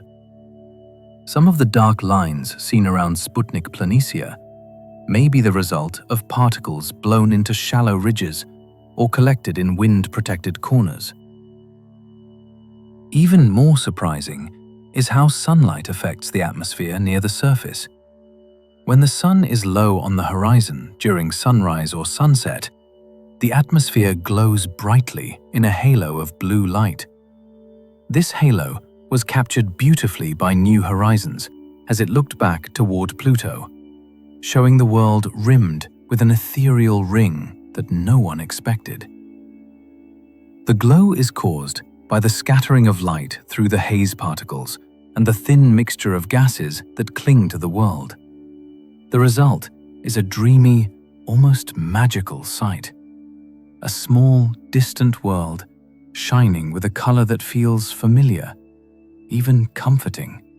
Although Pluto's atmosphere may someday vanish entirely as temperatures drop during the farthest reaches of its orbit, it will likely return when the world swings back into slightly warmer sunlight again. This cycle makes Pluto unusual. Few places in the solar system have atmospheres that appear and disappear in such long, graceful rhythms. Most worlds either hold on to their atmospheres or lose them permanently. Pluto lives somewhere between those extremes, keeping an atmosphere that waxes and wanes like a distant breath.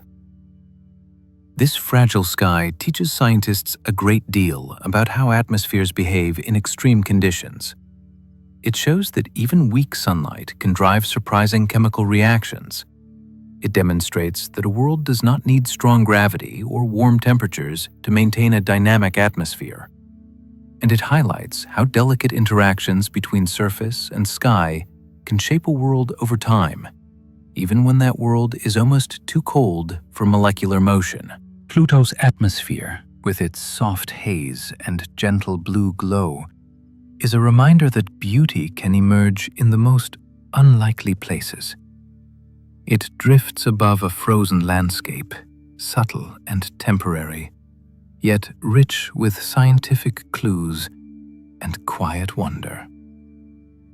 And as you picture that faint, shimmering halo stretching above Pluto's plains, you might find yourself wondering something simple yet profound. How does such a delicate veil of gas survive in a place where even sunlight arrives as little more than a whisper from across the void? Pluto's seasons unfold so slowly that they feel almost detached from time itself. On Earth, the movement of seasons is familiar and reassuring. Leaves brighten, then fall. Days shorten, then lengthen. Winter gives way to spring with a kind of steady rhythm. But on Pluto, that rhythm is stretched so far that an entire human lifetime fits comfortably inside a single season. The causes lie in two deep defining features of Pluto's identity: its extreme axial tilt and its long, stretched-out orbit. Together, they create a world where sunlight drifts across the surface in slow, wandering arcs, taking decades to shift from one hemisphere to the other. Time here does not feel rushed. It does not feel urgent. It feels like a gentle unfolding, a tide that moves at the speed of generations. Pluto's tilt is extraordinary. While Earth tilts at a modest angle of about 23 degrees, Pluto leans dramatically at more than 100 degrees. In practical terms, Pluto is tipped so far over that it almost rolls along its orbit. For part of its long year, one pole faces the sun continuously, bathing that region in weak, steady daylight for decades. The other pole sits in darkness just as long, held in a deep, cold night that lasts longer than most human lifespans. Later, the orientation reverses and the poles trade places, swapping their roles as keeper of the light and guardian of the dark. This tilt alone would create unusual seasons. But Pluto's orbit amplifies the effect. Rather than circling the Sun in a nearly round path like Earth, Pluto follows an elongated ellipse, sometimes drawing closer to the Sun, and sometimes drifting far beyond the reach of meaningful warmth. When Pluto swings into the closest part of its orbit, sunlight grows just strong enough, still faint by earthly standards, but warm enough to loosen gases trapped in its surface ices. These gentle warms breathe life into the atmosphere, releasing nitrogen and methane that drift upward to form a thin, shimmering veil. But as Pluto journeys to the farthest reaches of its long elliptical path, the sunlight weakens to a whisper. Temperatures fall, and the atmosphere begins to freeze out of the sky, settling back onto the ground as frost. This interplay between Pluto's extreme tilt and its elongated orbit creates seasons that are not only long, but deeply uneven. Cycles of quiet awakening followed by ages of profound stillness. Imagine standing on Pluto at the very start of spring. The sun would sit low on the horizon, small but brilliant, no larger than a sharp, glittering star. Its light would cast long shadows across the frozen plains, offering the gentlest hint of warmth to a world waiting centuries for change. Over days and weeks, it would rise only slightly higher, moving slowly across the sky in a gentle arc. But even after months have passed, its position would barely shift. A season on Pluto lasts roughly 60 Earth years. That means a generation can be born, grow up, and reach old age while the sun loops lazily through one portion of the sky. Children and elders would share the same season, the same light, the same faint warmth. Time becomes something felt in long, soft chapters, rather than in short, sharp cycles. The slow movement of sunlight shapes every part of Pluto's environment. As regions gain light across decades, the nitrogen and methane frost that coats the surface begins to sublimate. It melts into gas without ever becoming liquid, rising into the thin atmosphere. This gradual warming builds the atmosphere over time, making it thicker and more widespread. Conversely, when sunlight moves away and long winter settles in, the opposite begins. The air cools, molecules lose energy, and the gases freeze out again. They fall softly to the ground like invisible frost, lowering the atmospheric pressure until almost nothing remains. The atmosphere breathes in and out in time with the seasons, expanding and collapsing in a cycle too slow and graceful to observe in a single human lifetime. The poles experience the most dramatic transformations. When a pole faces the sun, it receives decades of continuous daylight, never bright but constant. During these long summers, frost recedes, gases rise, and the atmosphere flourishes. The surface brightens in patches, reflecting fresh deposits of sublimated nitrogen. As the decades progress, the pole warms just enough to change the balance of ices, revealing subtle patterns that only long-term sunlight can create. When the tilt finally shifts and the pole enters winter, darkness returns. Not for months, but for generations. In that darkness, surface temperatures plunge. Nitrogen and methane fall from the atmosphere as ice, building layers that slowly thicken year after year. The world becomes quiet. The plains harden. The atmosphere thins to a whisper. These long winters are not uniform. Pluto's orbit ensures that sometimes the pole is in darkness when the world is farthest from the sun, and other times it is in darkness when Pluto is closer. This changes the depth of the freeze. It changes the thickness of the frost. It changes the behavior of the atmosphere for decades at a time. The interplay between orbit and tilt produces a world where each season carries a unique character, rather than following a simple repeating pattern. The idea that seasons can last so long brings a strange emotional depth to Pluto's story.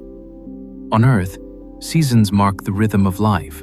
They pass through quickly enough to shape memory, childhood, and the feeling of time moving forward. But on Pluto, the world feels almost timeless. A single winter could last from a great-grandparent's youth to the late years of their grandchildren. A single sunrise might mark an era rather than a moment. Daylight and darkness become slow companions that linger long enough to shape landscapes, atmospheres, and even the chemical balance of the world. This stretched passage of time also changes how scientists interpret Pluto's appearance. The shifts in brightness across its surface, the patches of frost, the dark stains of organic material, all of these are influenced by where sunlight has lingered for their decades. Some regions may preserve traces of long summers, while others carry the markings of winters that lasted longer than memory. Pluto's face is not carved by daily weather, but sculpted by decades of slow change. Even the haze in Pluto's atmosphere responds to these seasonal rhythms. When sunlight touches the upper layers during warmer phases, methane breaks apart and forms the particles that create the haze. When the world cools and the atmosphere begins to freeze, the haze layers change. They thin, shift, settle, and eventually collapse as particles fall gently to the ground. These particles coat Pluto's surface in reddish dust, adding to the patchwork of color that gives the world its unique personality. Scientists watching Pluto from afar can only glimpse tiny portions of these enormous seasonal cycles. Pluto takes nearly 248 Earth years to complete a single orbit. No single human researcher will ever see a full Plutonian year unfold. The seasons stretch too far, reaching across generations. And perhaps that is part of what makes Pluto so emotionally compelling. Its changes are not connected to human timescales. They belong to the cosmos. The slow, patient movement of worlds drifting in deep space. Pluto's seasons invite a quiet shift in perspective. They ask what time feels like when rushed days and busy weeks disappear. They ask how landscapes transform when given decades of stillness and centuries of calm. They ask what it means for a world to change so slowly that no single lifetime can witness both ends of a cycle. And as sunlight continues its gentle drift across Pluto's surface, guiding the frost, the haze, the atmosphere, and the shadows, one lingering question emerges from the deep stretch of time. How does a world stay alive and dynamic when its seasons move with the pace of eternity rather than the rhythm of days? Beneath Pluto's frozen crust, beneath the nitrogen plains and water ice mountains and slow-moving glaciers, there may be something quietly extraordinary: an ocean. Not a wide open sea like the ones on Earth, but a hidden reservoir of liquid water sealed beneath kilometers of ice. For years, this idea sounded almost impossible. How could liquid water survive in a world so unimaginably cold? Where sunlight arrives as a thin shimmer and the surface freezes harder than stone. Yet evidence gathered by the New Horizons mission and decades of careful study suggest that Pluto may indeed harbor a subsurface ocean, one kept warm not by sunlight, but by the slow heartbeat of internal heat retained over billions of years. The clues come from Pluto's surface, where cracks, ridges, and subtle tectonic features speak of forces pushing upward from below. Some of these cracks stretch for hundreds of kilometers. Their width and clean edges hint that the surface ice behaved like a shell being flexed from beneath, rather than simply breaking from external impacts. In several regions, the crust appears to have bulged, as though something below expanded or warmed enough to push outward. This kind of behavior is difficult to explain unless there is a layer beneath the crust that can move or flow, something warmer and softer than the ice above it. One of the strongest pieces of evidence comes from Sputnik Planitia, the vast nitrogen plain that forms Pluto's heart. As the nitrogen ice filled the basin, its sheer mass would have created an imbalance in Pluto's rotation, encouraging the entire crust to shift and settle in a new orientation. This phenomenon, called true polar wand, is much easier to achieve if the outer shell is floating on a softer layer underneath. A rigid, unbroken crust would resist such movement. But Pluto appears to have reoriented itself over time, a sign that its icy shell is separated from the core by something capable of allowing rotation to decouple. A subsurface ocean fits this behavior perfectly. If Pluto does have an ocean, the question then becomes, how could liquid water remain unfrozen for billions of years in a place so cold? The answer lies in the quiet persistence of heat deep inside the world. Even small rocky bodies contain elements that release heat as they undergo radioactive decay. On larger planets, this quiet heat is drowned out by more dramatic forces: friction, impacts, the violent shaping of cores. But on small worlds like Pluto, radioactive decay becomes the lingering ember that never quite goes out. It is faint but constant, a slow internal breath that continues long after every other source of warmth has faded. Trapped beneath thick layers of ice, this gentle heat may be enough to keep a hidden pocket of liquid water alive deep below the surface. And Pluto's crust helps in its own unusual way. Out here, in the frigid outskirts of the solar system, water ice is not soft or fragile. It hardens into something rigid and crystalline, forming a powerful insulating shell, a thermal blanket capable of preserving the secrets that lie beneath. Beneath that layer sits a mixture of different kinds of ices, possibly including ammonia-rich water, which lowers the freezing point. Together, these layers create a complex, insulating shell. Heat from the core becomes trapped, unable to escape quickly. Over geological timescales, even a little warmth is enough to keep the base of the ice shell melted. Cracks seen on the surface further support this idea. Some are so large that they rival continental faults on Earth. Their size suggests that Pluto's interior is expanding, perhaps as liquid water slowly freezes over time. Water expands when it freezes, pushing outward and forcing the crust to crack. This is exactly the kind of slow tectonic behavior scientists expect from a world with a gradually freezing subsurface ocean. The fractures appear fresh in many places, hinting that freezing and expansion may still be ongoing. Pluto would not be alone in having an ocean beneath a frozen exterior. Europa, one of Jupiter's moons, holds a deep ocean beneath an icy shell. Enceladus, circling Saturn, sprays plumes of water from cracks in its south polar region, proof of a subsurface sea. Triton, Neptune's largest moon, shows signs of past or present internal activity that hints at hidden water.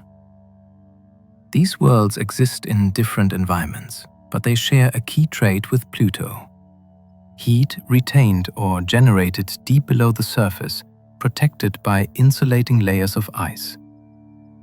Europa is warmed by tidal forces, its ocean kept liquid by the constant squeezing and flexing from Jupiter's gravity. Enceladus is similarly pulled and stretched by Saturn's powerful influence, generating internal heat. Triton likely retains residual warmth from a more complex past, possibly including capture into Neptune's orbit. Pluto, however, sits in a quieter region of the solar system, far from the intense gravitational tugging that fuels oceans elsewhere. If Pluto holds a liquid reservoir, it would mean that oceans can survive not only where gravity stirs them, but also where time, insulation, and chemistry provide the necessary warmth. This possibility changes the way scientists think about the outer solar system. It suggests that hidden oceans might be more common than previously imagined. Small, icy worlds, once assumed to be solid throughout, may hide layers of liquid water deep underground. Each of these oceans could influence the geology above it, powering tectonic movements, shaping surfaces, and altering the chemical environment in ways still being unraveled. For Pluto itself, the existence of an ocean would help explain some of its most puzzling features. It could explain why the crust seems flexible enough to move slightly over time. It could explain why certain cracks and ridges appear to have formed relatively recently. And it could explain the slow reshaping of Sputnik Planitia, as nitrogen ice moves and shifts over a bed of water ice crust supported by something warmer beneath. An ocean might even influence Pluto's rotation, helping the planet settle into its current stable configuration with its bright heart facing opposite its moon, Charon. The emotional impact of a hidden ocean beneath such a distant world is subtle but profound. There is something quietly moving about the thought that beneath the hardened exterior of a frozen dwarf planet, water might still flow. A world that seems silent and still from the outside could hide movement, warmth, and possibility deep within. The idea of an ocean beneath Pluto's surface stretches the imagination. It connects Pluto to a wider family of ocean worlds and softens the boundary between the familiar and the alien. It also raises questions about Pluto's long-term evolution. If the ocean is slowly freezing, the tectonic behavior we see today may fade in the distant future. The crust may stiffen, the cracks may cease to form, and the world may settle into a deeper stillness. But if the ocean is maintained by insulating layers and chemical mixtures that keep it liquid, then Pluto may continue quietly shaping itself for billions of years to come. This ocean, if it exists, is not the warm, bright sea of storybooks. It would lie in darkness, without light or waves, sealed beneath layers thicker than mountains. But its existence would make Pluto one of the most surprising places in the solar system. A world that challenges assumptions simply by hiding something so quietly remarkable. And as you imagine that deep, shadowed ocean beneath the frozen crust, a final question rises softly from the cold in the dark. What other secrets could be waiting inside a world that keeps its warmth so carefully hidden beneath layers of ancient ice? Charon entered Pluto's story in 1978, when astronomer James Christie noticed something unusual on a series of telescopic photographs. Pluto, once nothing more than a faint, steady pinprick in the darkness, began to look subtly distorted on certain nights, as if a small, luminous bump clung stubbornly to one side. Christie checked again and again, comparing image after image, ruling out dust, flaws, or faulty optics. And still, the bump remained. It was real. It moved. It orbited. What he had uncovered was Pluto's largest moon, a world so unexpectedly substantial that it immediately changed the way astronomers thought about this distant system.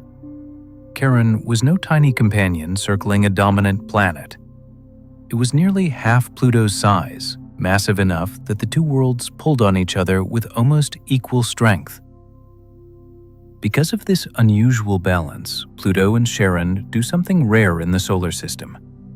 Instead of one body orbiting the other in the usual way, the two worlds revolve around a shared center of gravity that lies outside Pluto itself. This makes Pluto and Charon a binary system. Two partners moving around a single point in space, like dancers bound together by a rope of gravity. They keep the same faces turned toward each other at all times, locked in mutual tidal embrace. If you stood on Pluto, Charon would hang motionless in the sky, never rising or setting. If you stood on Charon, Pluto would do the same. Their lives are intertwined, their motions synchronized, their histories linked across billions of years. When New Horizons flew past in 2015, Charon revealed itself as a world every bit as fascinating as its partner. The spacecraft found enormous canyons slicing across its surface, some wider and deeper than the Grand Canyon, stretching thousands of kilometers in long, fractured arcs. These massive rifts hinted at a dramatic past, perhaps one shaped by interior expansion. As Charon cooled over time, a subsurface ocean may have frozen and expanded, forcing the crust to crack open. The resulting canyons are stark and jagged, running along the moon's equator like scars from an ancient upheaval. Further north, Charon displays one of its most striking features, a dark red polar cap that stands out sharply against the pale grays of the surrounding terrain. This reddish material puzzled scientists at first. Charon is cold, stable, and lacks strong surface chemistry. Why would the pole be stained such a vivid color? The current understanding is wonderfully elegant. Methane gas drifting from Pluto's atmosphere escapes into space and becomes trapped by Charon's gravity. When this methane reaches Charon's poles, regions that spend decades in darkness, it freezes out as frost. In that long polar night, ultraviolet radiation from distant space slowly transforms the frozen methane into more complex hydrocarbons called tholins. These tholins tint the polar region red, creating a cap that grows and fades with the changing seasons of Charon's long year. The connection between Pluto and Charon is deeper than simple gravitational attraction. They actively shape each other over time. Their mutual tides help maintain the stability of their orbits, preventing chaotic drifting. The locked rotation keeps both worlds facing one another, meaning each world's geography influences how heat is distributed on the other. Charon's gravitational pull may even help stir Pluto's interior slightly, encouraging the movement of materials beneath the surface. Meanwhile, Pluto supplies Charon with a slow, steady stream of atmospheric methane, building the red polar cap in a process that depends entirely on their shared partnership. Charon itself tells a separate but complementary story about the outer solar system. Its northern hemisphere appears ancient, marked by craters and rough terrain. Its southern hemisphere, however, shows signs of resurfacing, with smooth plains that hint at past volcanic or cryovolcanic activity. This contrast suggests that Charon, like Pluto, has experienced internal evolution, shifting from a warm interior in its early history to a colder, quieter world today. The smoother plains may have been formed by eruptions of ammonia-rich water in the distant past, spreading across the surface before freezing into place. If this interpretation is correct, Charon once had enough internal heat to support geological activity far beyond what scientists originally imagined for such a small body. Together, Pluto and Charon form a system unlike anything else in the solar neighborhood. Their shared center of gravity, their synchronized motion, their mutual influence, and their eerie, beautiful landscapes make them feel like two halves of a single story. Pluto, with its bright, heart-shaped basin and dynamic atmosphere, stands as the more expressive partner. Charon, rugged and scarred, offers a quieter, steadier presence. Their gravitational bond ensures that neither can fully tell its story without the other. What makes their relationship even more interesting is how balanced it is. In most planetary systems, moons are small, secondary objects. They orbit at the mercy of the planet, shaped by forces far greater than their own. But Pluto and Charon are equals in many ways. They orbit together, they evolve together, they share materials, history, and motion. Each world affects the other in ways that ripple through time, creating a partnership that feels almost poetic in its symmetry. Through their long mutual dance, they have shaped each other's destinies. Pluto's tides may have helped warm Charon enough to fracture its crust. Charon's gravity may have influenced Pluto's orientation. Methane drifting from Pluto creates color on Charon's pole. And the pair together stand as an example of how even the smallest bodies in the solar system can hold complex, intertwined lives. As you picture them circling their shared center, two icy worlds locked in a slow, steady dance beneath the distant sun, a quiet thought begins to rise. What deeper stories unfold when two worlds spend billions of years facing each other, never turning away, never drifting apart, and never breaking the delicate connection that binds them across the cold of space? Nix, Hydra, Keroros, and Styx drift through the Pluto-Charon system like small, bright flecks caught in a quiet, gravitational dance. They are tiny compared with Pluto and Charon, more like irregular blocks of ice than miniature worlds. Yet they add a layer of quiet complexity to the system. Each one following a path shaped by a history that reaches back billions of years. Their presence feels delicate, almost fragile, as though even a small disturbance could shift their rhythm. But despite their size, these moons reveal an extraordinary amount about how the Pluto-Charon system formed and how it continues to evolve. When New Horizons approached Pluto, astronomers already knew these moons existed, but had never seen them in detail. Their faintness made them difficult to study from Earth, and their small size meant that even the best telescopes revealed little more than points of light. But New Horizons transformed those points into landscapes, tiny, irregular bodies with bright surfaces and puzzling behavior. These moons rotate in ways that seem almost chaotic. Instead of turning steadily like most moons, they tumble unpredictably, their axes shifting as they orbit. This strange behavior is a direct result of the gravitational influence of Pluto and Charon, which together create a gravitational field that constantly nudges and twists the smaller moons. The rotations never settle, never lock into predictable rhythms. They spin as though they are always being slightly startled by the shifting pull of their larger neighbors. Nix and Hydra are the largest of the four, though calling them large is relative. Hydra is the biggest, stretching roughly the length of a small city. Nix is slightly smaller, shaped more like a tossed pebble than a sphere. Keroros and Styx are even tinier, closer in size to rugged hills than full moons.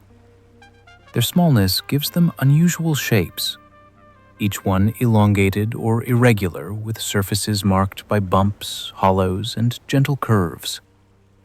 What surprised scientists most was how bright they appeared. Their surfaces reflect far more sunlight than astronomers ever expected, shining with a clarity that suggests they are coated in clean, freshwater ice, a substance that glitters even under Pluto's faint daylight. This unusual brightness is a clue to their history. Pure water ice cannot linger long on such small bodies unless it is constantly renewed or shielded from harsh space. The most compelling explanation is that these moons were born from a single ancient catastrophe, the same colossal impact that created Charon. Long ago, a large object may have slammed into Pluto, flinging icy debris into orbit and forming a broad disk of shattered material. Over time, that debris gathered into Charon and the four smaller moons. In this picture, their brilliant surfaces are simply the preserved glow of fresh, collision-forged ice. Material that has remained relatively untouched for billions of years. Their regular shapes support this idea, resembling fragments that never grew large enough to round themselves through gravity. Their orbits also reflect this violent beginning. The moons circle Pluto and Charon in neat, stable paths, arranged almost like gentle ripples, expanding outward. Yet, unlike most moon systems, where each moon rotates predictably, the gravitational tug of the binary pair keeps these smaller bodies unsettled. Pluto and Charon orbit a shared center of gravity outside Pluto's surface, which creates a constantly shifting gravitational environment. As the pair rotate around each other, they tug at the smaller moons from different angles, preventing the moons from locking into the steady rotation that many moons settle into. Nix, Hydra, Keroros, and Styx tumble instead, turning in irregular patterns that can change from year to year or even month to month. It is unusual behavior, but it makes sense in a system where the central objects behave more like partners than a simple planet-moon pair. The gravitational balance of Pluto and Charon is unlike anything else in the solar system, and the smaller moons respond with a kind of thoughtful unpredictability. Their tumbling reflects the deeper structure of the system, revealing just how unusual a binary world truly is. Each moon also carries hints of how the system has evolved over time. Hydra appears especially bright, suggesting its surface is dominated by clean water ice, with little contamination.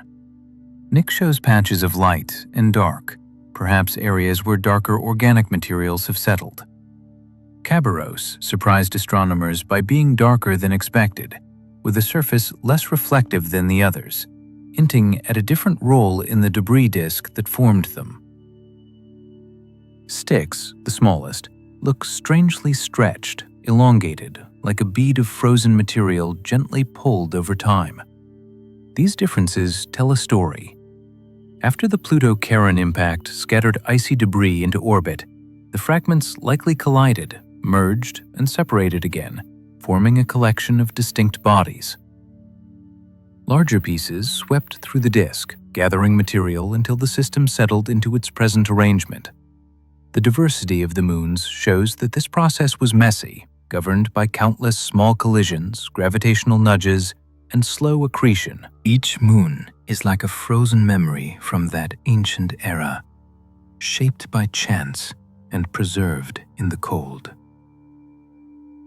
Because they are so light and so far from the sun, these moons drift almost unchanged through time. Their surfaces are quiet, untouched by atmosphere or flowing ice. Craters mark their histories, but even cratering is limited in the distant Kuiper belt. Their brightness means very little dust is settled. Their small size means geological activity is unlikely, so they remain simple, silent bodies, reflecting the light of a distant sun as they tumble through the darkness. Yet even in their simplicity, they reveal something profound. They show that the Pluto-Charon system is not a lonely world with a single satellite.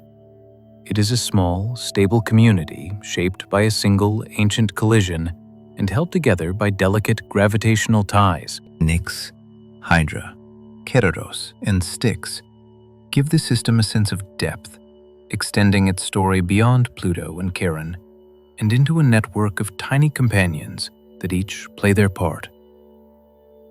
Their presence also gives perspective on how rare and intricate small systems can be. In a solar system filled with vast planets and powerful forces, the Pluto system stands as a reminder that beauty can exist even in the smallest of arrangements. 4 tumbling moons born from ice and impact, following paths shaped by a binary pair, drifting through darkness with surfaces that shine brighter than expected. As you picture them spinning in their quiet orbits, bright specks reflecting the faint light of a distant sun, a soft question begins to form. How many other small, hidden worlds across the outer solar system carry stories just as subtle, just as delicate, waiting for someone to notice the way they shine. New Horizons began its journey with quiet determination, slipping away from Earth in January 2006, on a trajectory that would send it across the solar system faster than any spacecraft launch before it.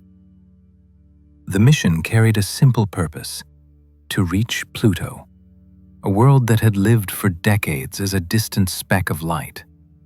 It would be a one-time encounter, a single moment of closeness, the briefest of visits after nearly a decade of flight. Yet that single moment would reveal an entire world that no one had truly seen before. As New Horizons left Earth behind, it carried not only its instruments and antennas, but a sense of anticipation that stretched across continents, generations, and years of scientific dreaming. The early part of its journey was swift. It flew past the Moon in less than 10 hours. It raced onward toward Jupiter, where it performed a gravity assist that flung it even faster toward the outer solar system. And then came the long, quiet years. New Horizons drifted through space at tremendous speed. But even that speed felt slow when measured against the staggering distances involved. It traveled millions of kilometers, then hundreds of millions, then billions, leaving the inner planets far behind.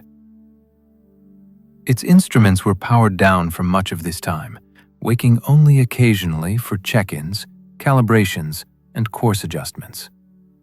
The spacecraft spent these years in a kind of technological hibernation, conserving energy for the brief window when it would finally meet Pluto. The quiet of this cruise phase often goes unnoticed, but it forms a moving part of the mission story. For nearly a decade, New Horizons traveled through a region of space so empty that even sunlight felt stretched thin. It experienced nothing of weather, nothing of sound, nothing of immediate urgency. It simply continued hour after hour, day after day, year after year, crossing the enormous void with unwavering purpose. If a person had somehow been aboard, they would have seen the sun shrink slowly, turning from a bright disk into a bright star. They would have watched the surrounding darkness grow deeper, and they would have felt the vastness of space in a way few humans ever have.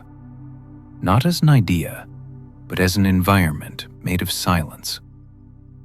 As New Horizons approached Pluto in 2015, the pace suddenly changed. The spacecraft awoke fully and began its preparations. Instruments warmed and calibrated. Cameras turned toward a tiny point of light growing incrementally larger. Engineers on Earth watched as that point began to resolve into a small, blurry circle. For Pluto, this was the first time in its entire existence that it would be seen up close by a visitor from another world.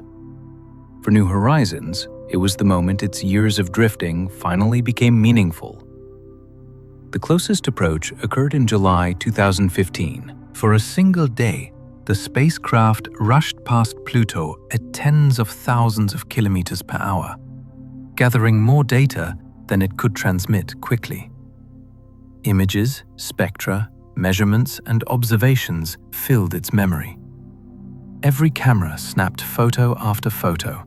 Every instrument recorded details as Pluto's surface, atmosphere, and environment. It was a moment of intense activity, compressed into a timescale measured in minutes. Then, as quickly as the encounter began, it was over. New Horizons continued into the Kuiper Belt, leaving Pluto behind as a completed chapter in its long journey. When the first detailed images reached Earth, the reaction around the world was immediate. Pluto was no longer a distant dot.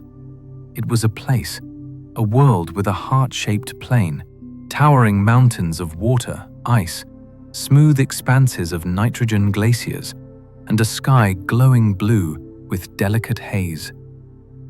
No one had expected such complexity. No one had imagined that a tiny world at the edge of the solar system could look so alive.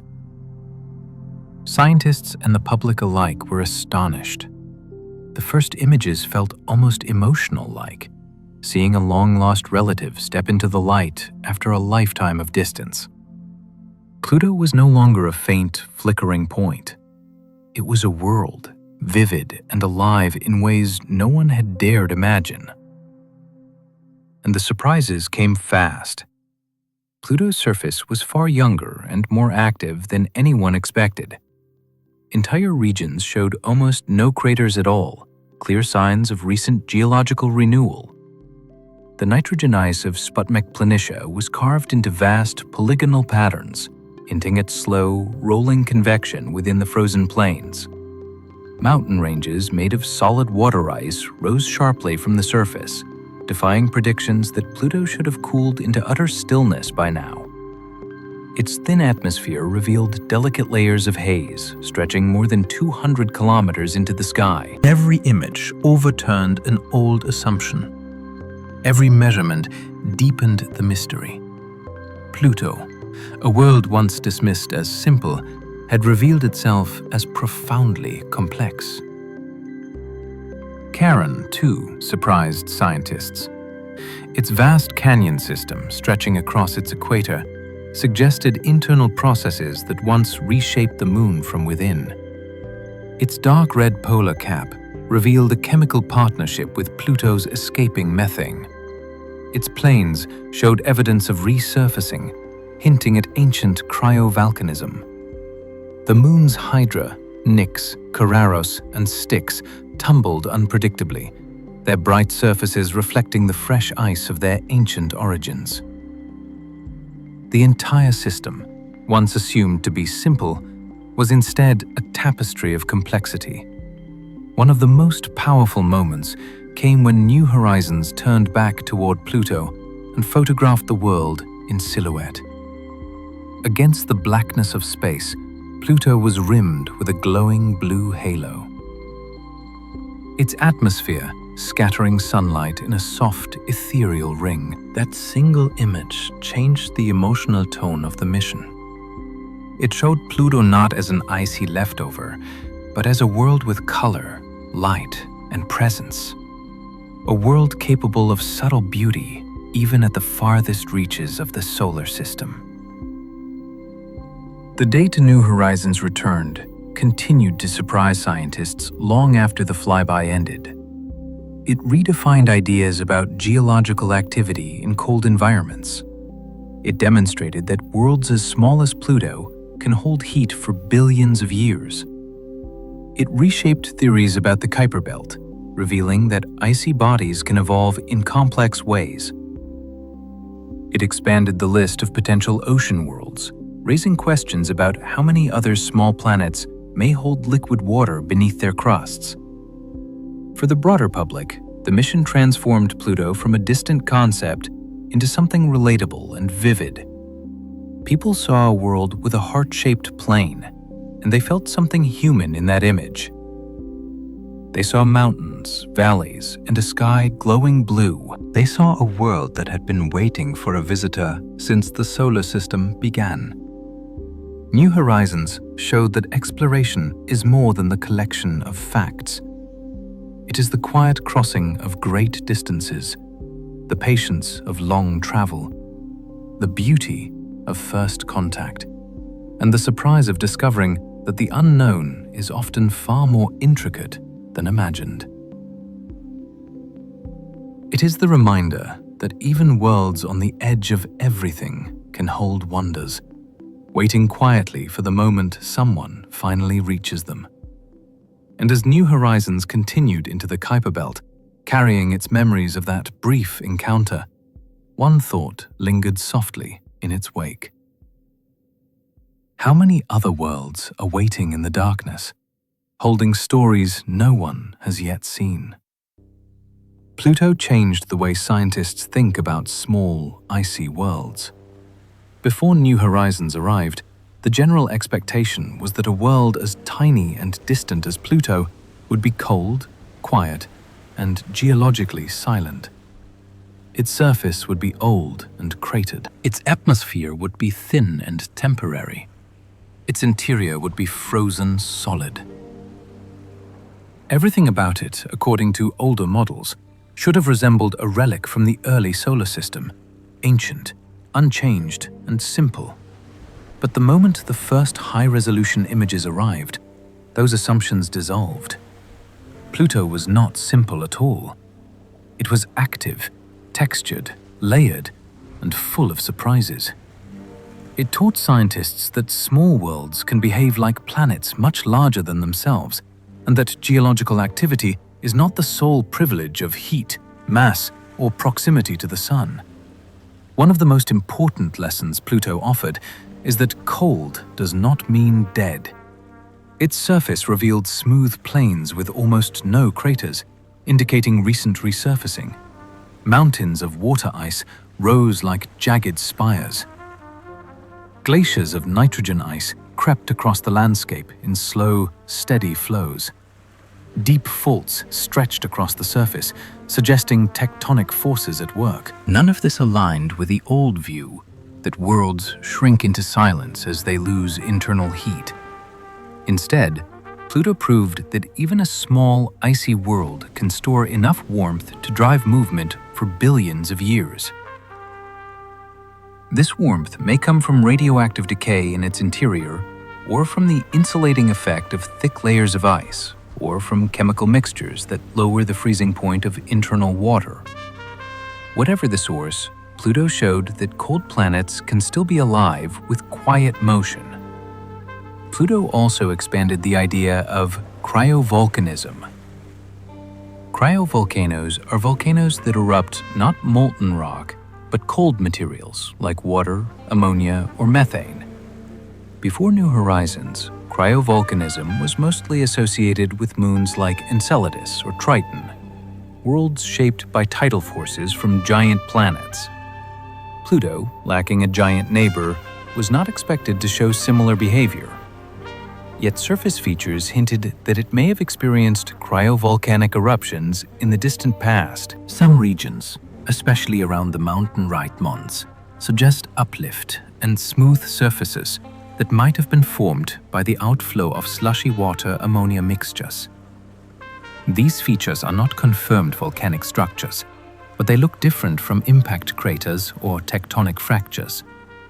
They support the idea that Pluto once pushed internal materials upward through its crust, reshaping the surface with ice rather than molten rock.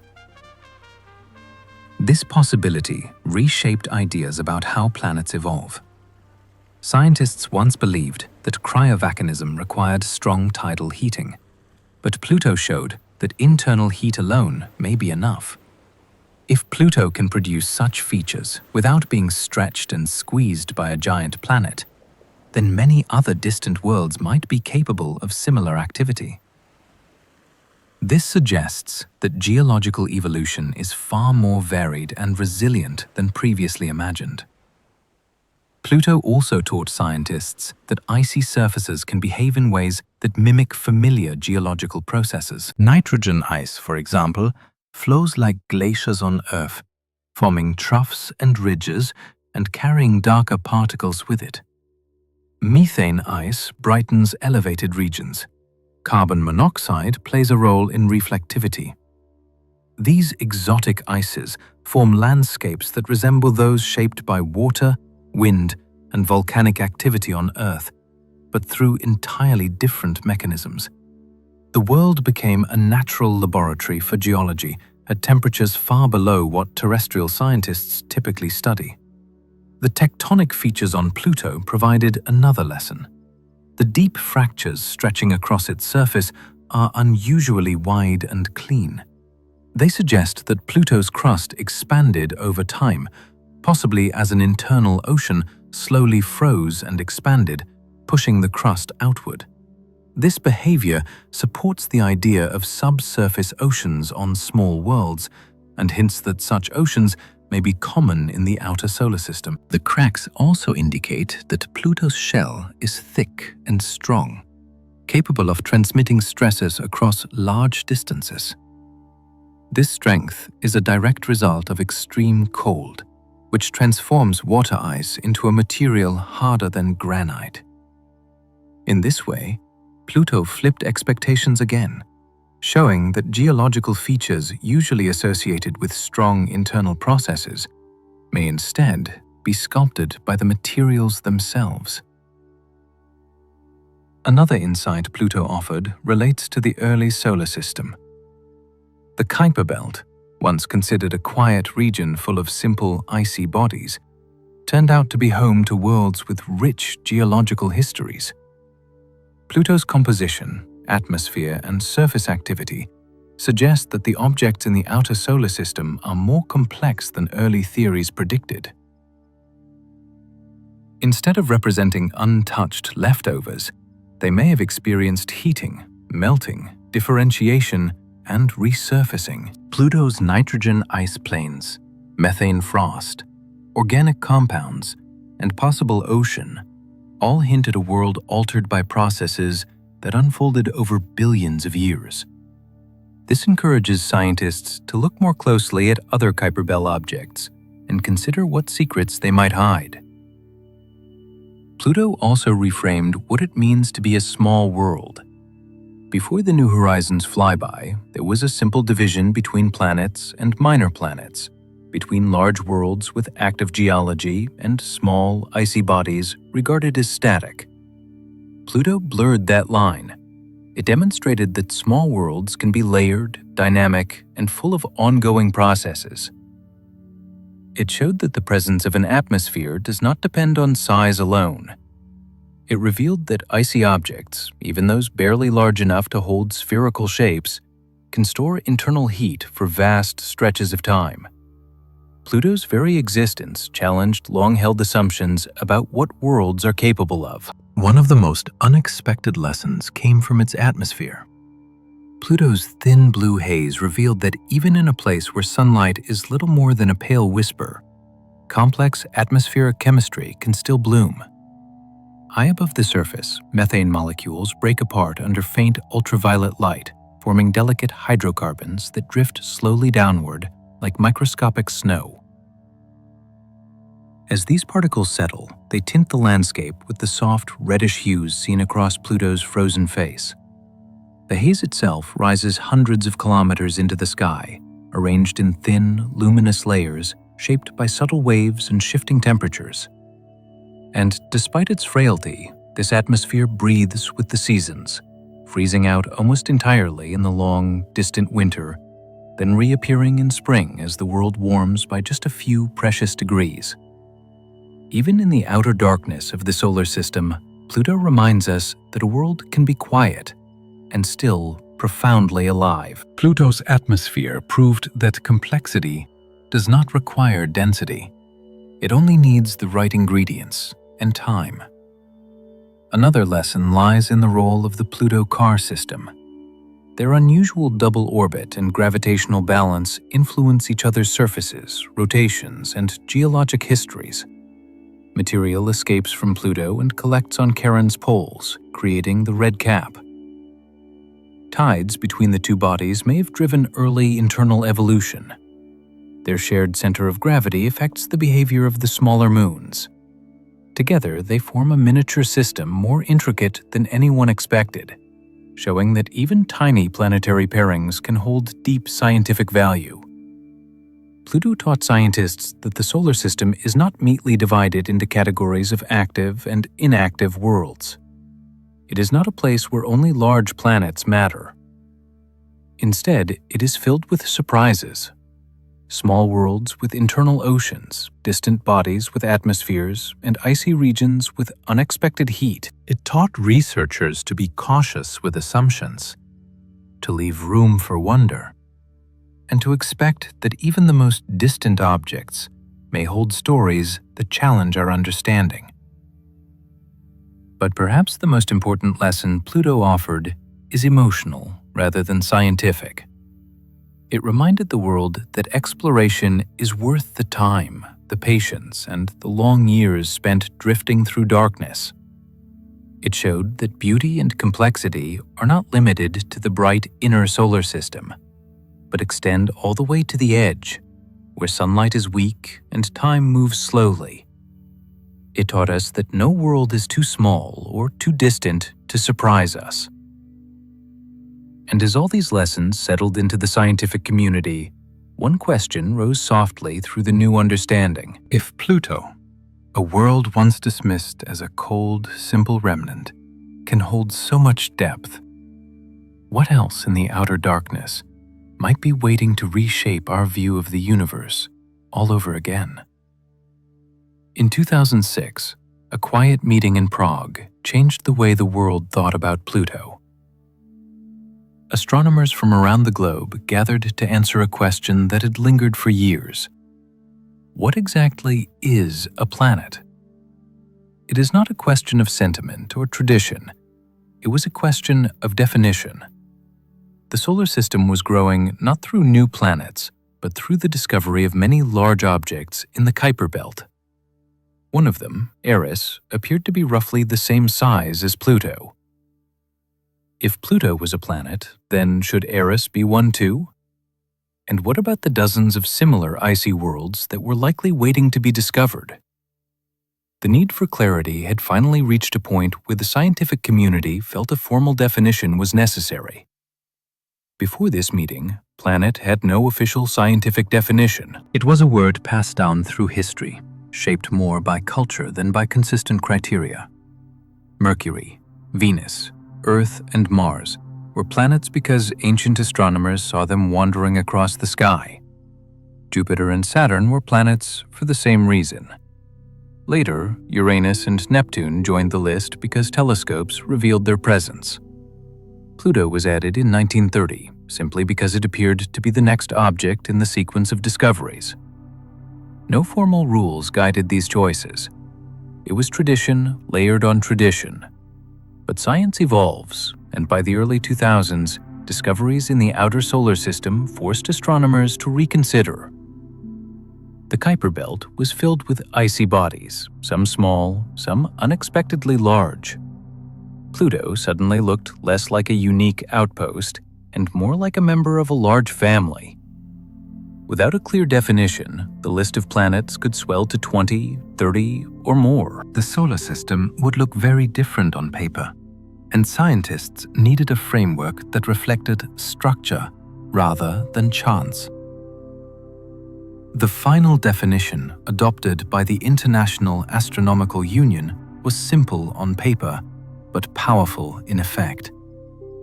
To be a planet, a world needed to meet 3 criteria. First, it had to orbit the Sun. Pluto fit that. Second, it had to be massive enough for gravity to pull it into a nearly round shape. Pluto fit that too. The third requirement was the crucial one. It had to clear its orbital neighborhood of other objects.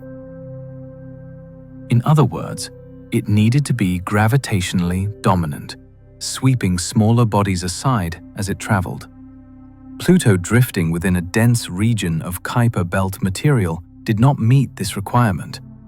It shared its orbital zone with many other icy objects. By the new definition, it was reclassified as a dwarf planet. Scientifically, the reasoning made sense. The new definition reflected the architecture of the solar system, distinguishing between worlds that shape their orbits and worlds that coexist with other debris. But the change struck an emotional chord with the public. Pluto had been taught in classrooms for generations as the 9th planet. Millions of people had grown up imagining a small, distant world circling the sun at the edge of everything. The demotion felt personal.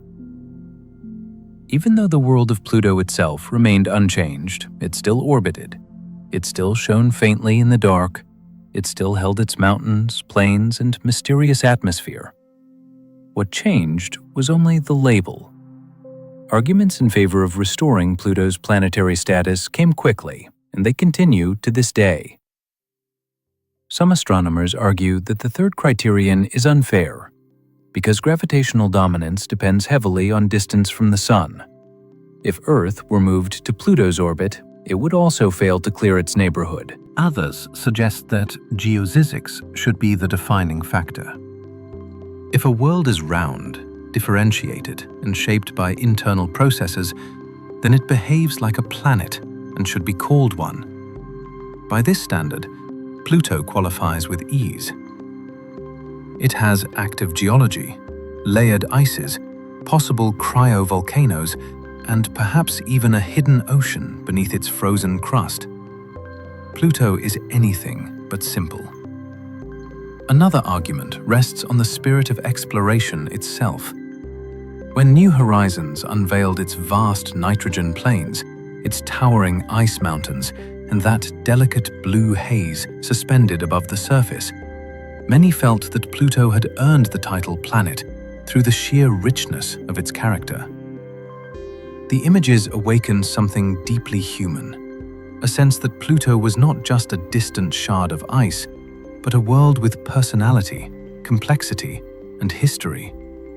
A world that had wandered in darkness for billions of years, waiting for the moment when a single spacecraft would finally illuminate its face. Those who support its current classification have meaningful reasons as well. They argue that categories should reflect physical structure and dynamical behavior, and that dwarf planets are no less fascinating than the larger ones. The term dwarf does not diminish Pluto. It simply places it in a group with others of similar history and composition. In this view, dwarf planets represent a branch of planetary evolution worth studying for its own characteristics, rather than its resemblance to Earth or Mars. Perhaps the most enduring aspect of the planet debate is the emotional connection people feel toward Pluto. Few scientific classifications spark such widespread response. The outcry after 2006 came not only from astronomers, but from children, teachers, writers, and families. People felt protective of Pluto, as though its identity reflected something nostalgic and comforting. Pluto had been the small, lonely world at the edge of the map. It represented curiosity, possibility, and the sense that even distant places deserved attention. When its status changed, it felt like a story had been rewritten. But in reality, Pluto did not lose anything. It did not shrink. It did not dim. Its mountains remained tall. Its glaciers continued their slow migration, and its atmosphere still glowed blue at sunset. The world itself stayed exactly as it had been. What changed was only the language humans used to describe it.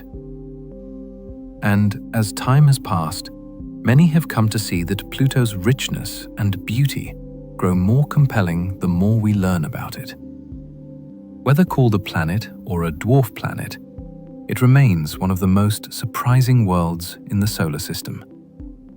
The debate may continue for decades. Definitions evolve. New discoveries challenge old ideas. As more worlds are found in the Kuiper Belt and beyond, perspectives will shift again.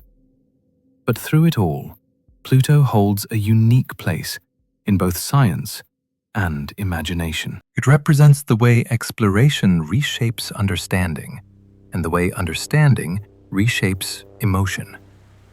It stands as a reminder that the universe is full of worlds that defy simple labels.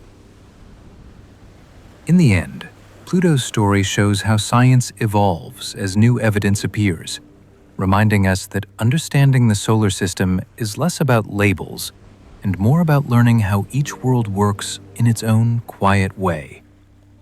Pluto has always lived partly in the human imagination. Long before New Horizons revealed its mountains and glaciers, it existed as an idea. A small, distant world circling the sun in near silence.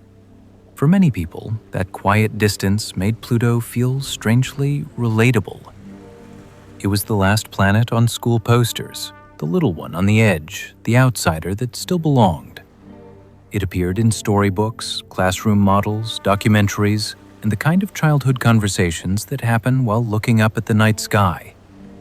Even without detail, Pluto held a presence. It was the world you heard about when learning the planets for the first time. The final name in that familiar list. Something about that position made it feel like the shy character in a story. Far away, but still part of the family. As science slowly uncovered more truth about Pluto, imagination continued to fill the gaps. Early drawings showed it as a smooth, frozen sphere wandering alone.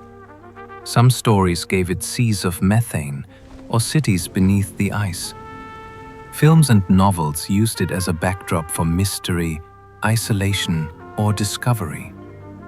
It was the blank page at the edge of the solar system, a place where writers and artists could project anything they wanted. Even in scientific diagrams, Pluto's position made it symbolic. It was the border between the known and the unknown, the place where the map faded. The idea of a distant, lonely world naturally stirs empathy.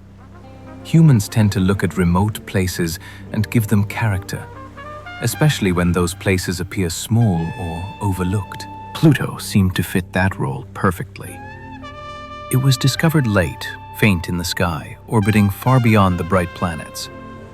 It appeared fragile compared with Jupiter or Saturn.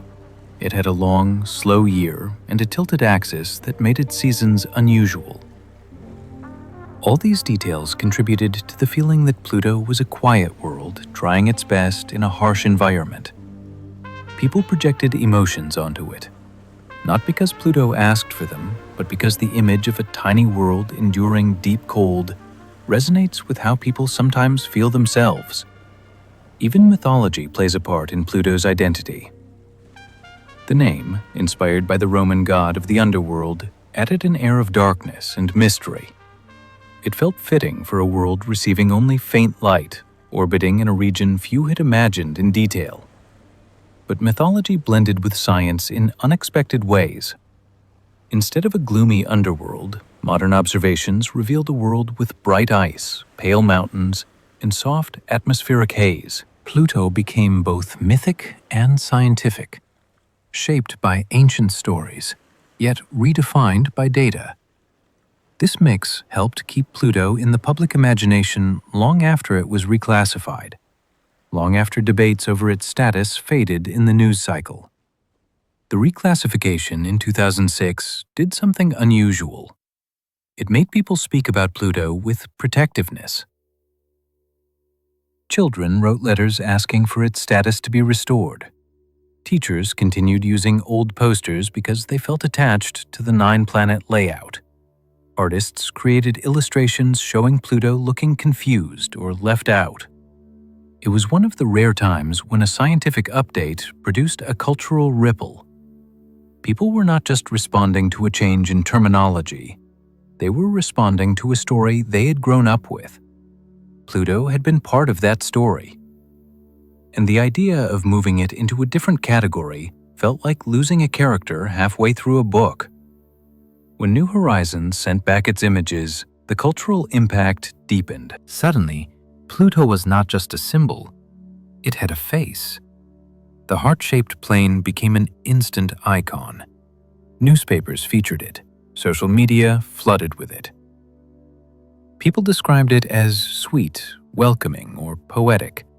Scientists smiled at the attention, knowing the heart was simply a large nitrogen basin shaped by geology, but appreciating that people connected emotionally with the image. Fiction and art absorbed this new detail quickly. Illustrators gave Pluto a warm personality. Animators placed characters on the bright plains. Writers described the heart as a sign of resilience.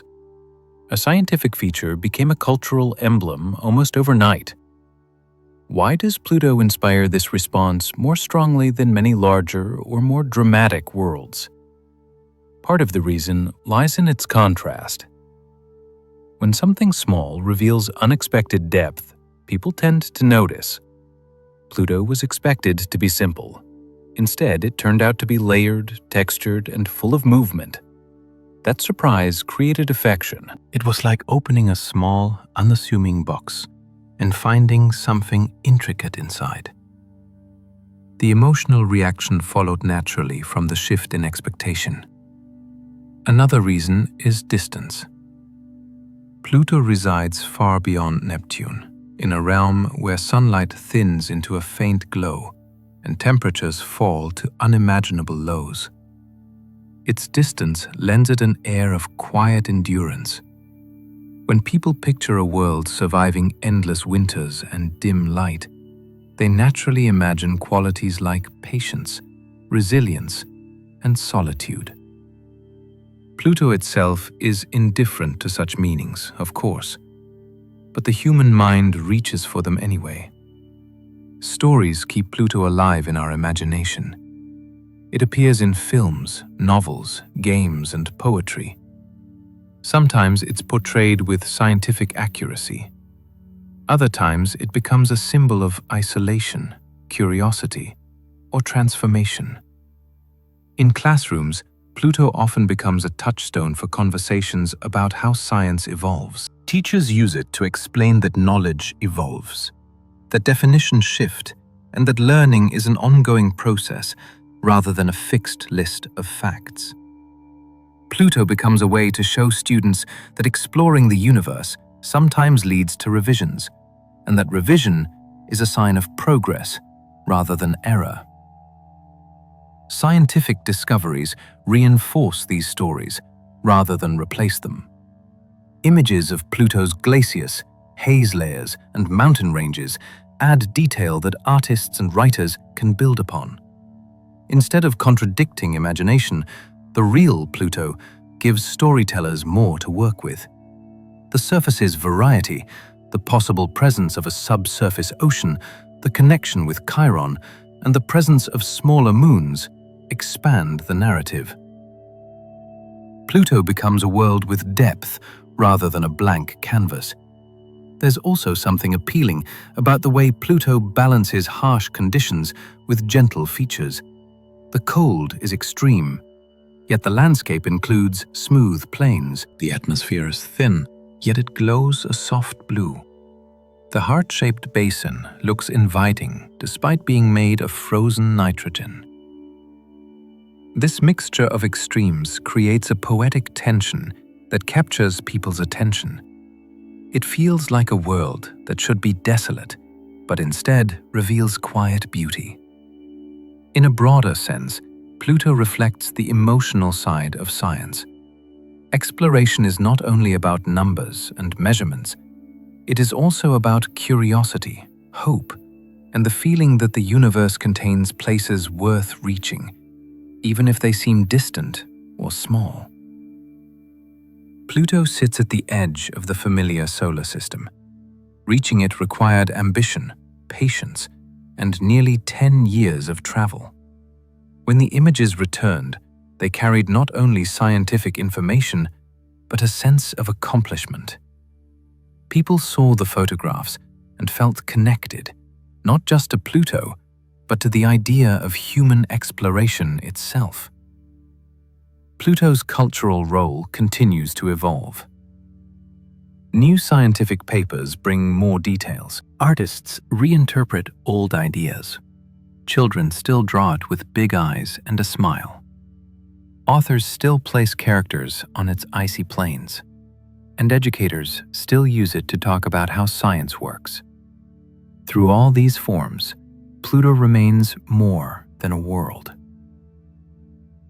It becomes a shared idea, a soft point of imagination that offers both inspiration and comfort.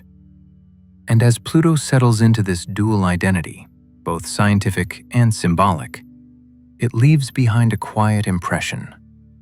Some worlds resonate not because of their size or status, but because something about them simply stays with people once they are seen. A future mission to Pluto would begin with the same sense of anticipation that surrounded New Horizons. But this time, the plan would be very different. Instead of a fast flyby, that offered only a single day of close observation. Scientists now imagine a spacecraft that slows down as it approaches and settles into a long orbit. The idea of circling Pluto for months or even years fills researchers with a quiet excitement. An orbiter would allow them to watch the world change with time, to see how frost drifts and settles, to monitor the faint atmosphere as it thickens and thins, and to follow the slow patterns of the nitrogen glaciers across the plains. It would be a chance to see Pluto not as a snapshot, but as a place that lives and moves through its long seasons. Designing such a mission would take patience. The spacecraft would need to travel for many years and then make a careful series of maneuvers to slow itself enough to be captured by Pluto's weak gravity. The journey would be long, but the destination justifies the effort. After all, the last time a visitor arrived, it changed almost everything scientists believed about distant, icy worlds.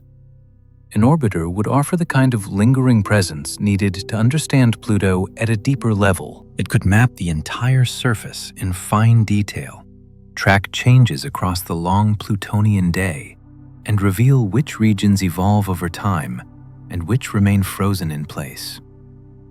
One of the biggest scientific goals would be to investigate Pluto's interior.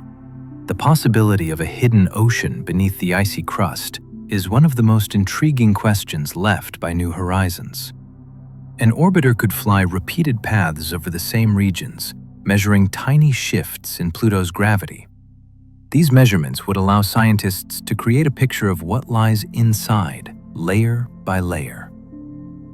If the crust is floating on liquid water or a softer, partially melted layer, the spacecraft would detect the subtle sway of the surface as it responds to internal movement.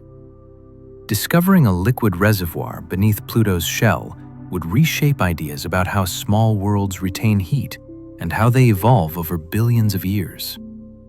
Some mission concepts also include radar instruments able to look beneath the surface. Radar could reveal buried structures, layers of or possible pockets of softer material.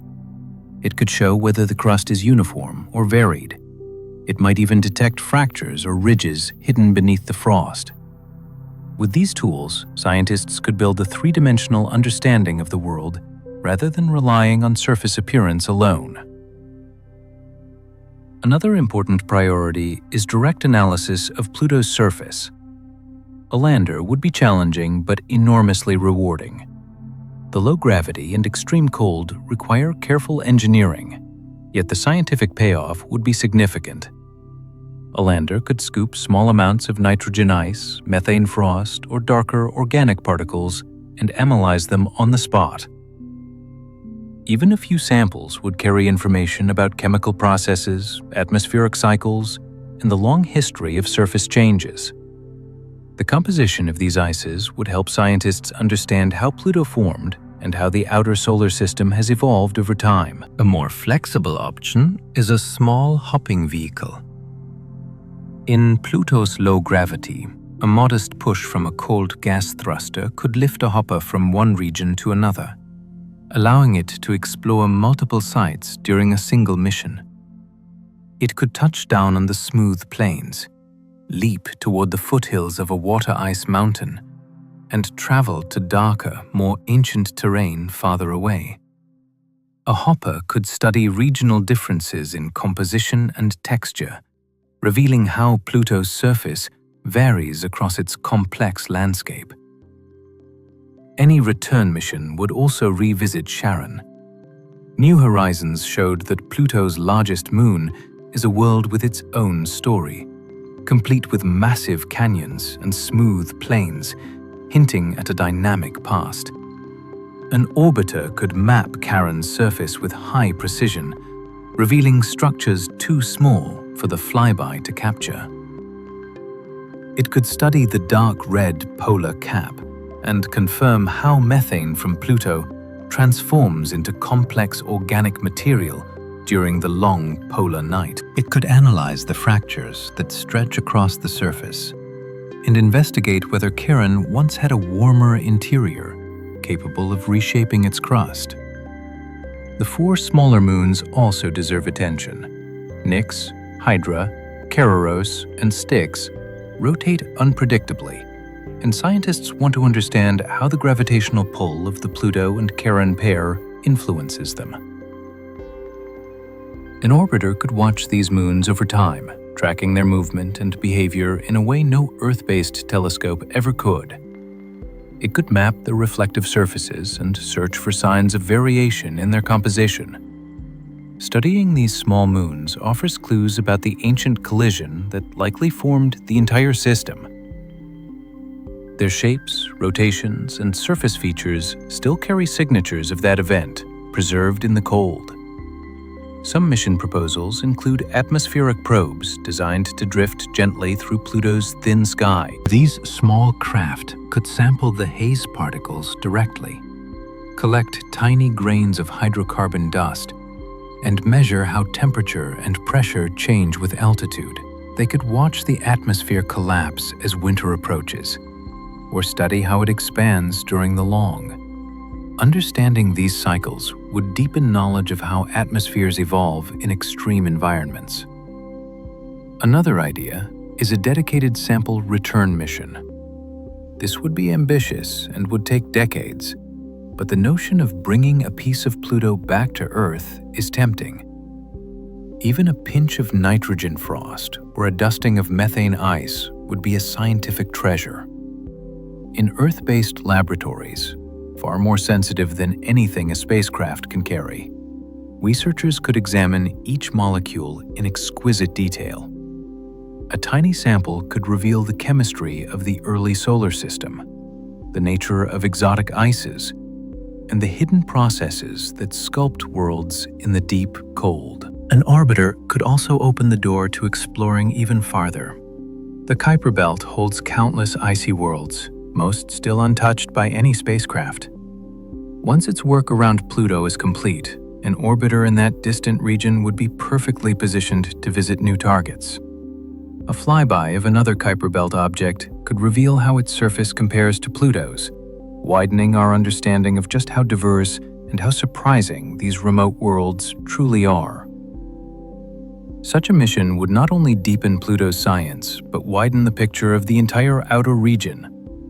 The power of a future mission lies not only in the discoveries it might make, but in the time it would spend observing.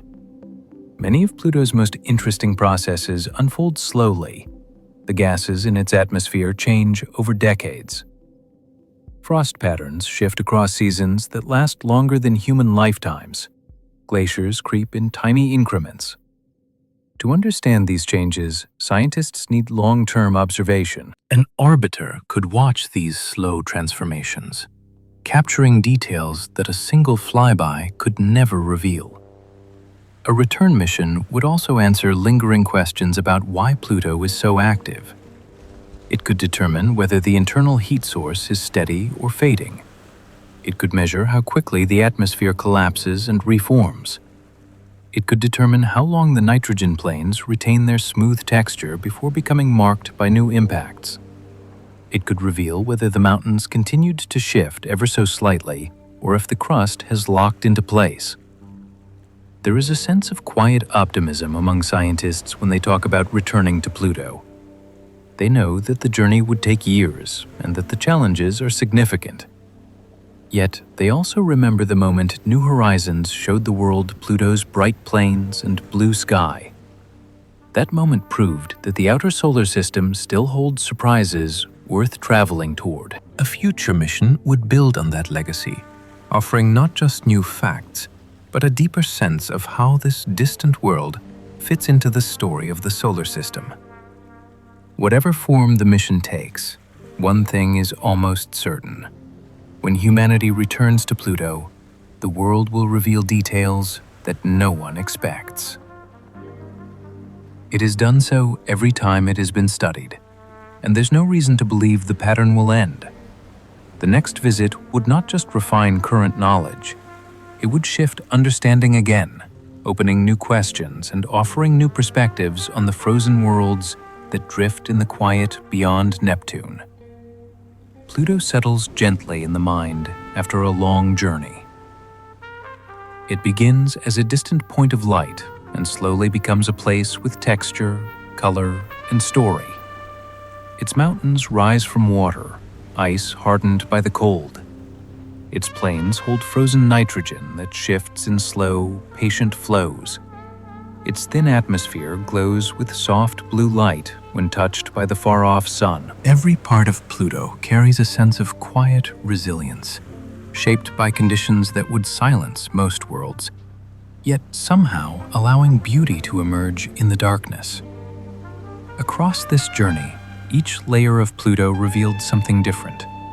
The surface showed a landscape far more active than anyone expected, filled with glaciers, smooth basins, and ridges where the crust has stretched. The atmosphere added a calm, drifting presence above the plains, forming haze layers that reach far upward. The moons created a small family around Pluto, each with its own history and character. From the vast canyons of Charon to the bright surfaces of the smaller companions, together they formed a system that feels complete in its own quiet way. The story of exploration added another dimension. New Horizons transformed Pluto from an idea into a world, showing what patience and curiosity can achieve. For nearly a decade, the spacecraft traveled in silence, heading toward a place no one had seen up close. When the images finally arrived, they carried both scientific detail and a sense of wonder. They reminded us that a world does not need to be large, warm, or bright to capture the imagination. Sometimes, it only needs to exist, quietly, uniquely, and entirely as itself. Pluto's place in human culture adds a softer note to its scientific story. For generations, it lived in our minds as the small world on the edge, the last name in a familiar list of planets. Its reclassification never diminished that meaning. If anything, it deepened the bond people feel. Pluto became a symbol of curiosity, of change, and of science as an evolving conversation. It showed that exploring the universe is not only about gathering facts, but also about the feelings those discoveries awaken within us. And as this journey drifts into a gentle close, Pluto remains in the mind's eye, calm, steady, and serene. A distant world tracing long, patient arcs around the sun. A world that holds its own rhythm, its own quiet weather, its own hidden depths. A world that continues to surprise scientists and comfort dreamers. Its light may be faint, but its presence is steady, waiting patiently in the outer darkness. And now, after traveling through its history, its landscapes, its sky, and its meaning, the mind can rest with the sense of calm. Pluto remains out there, unchanged and unhurried, a small companion at the far edge of the solar system. A reminder that even the quietest worlds have stories worth listening to, especially at the end of the day.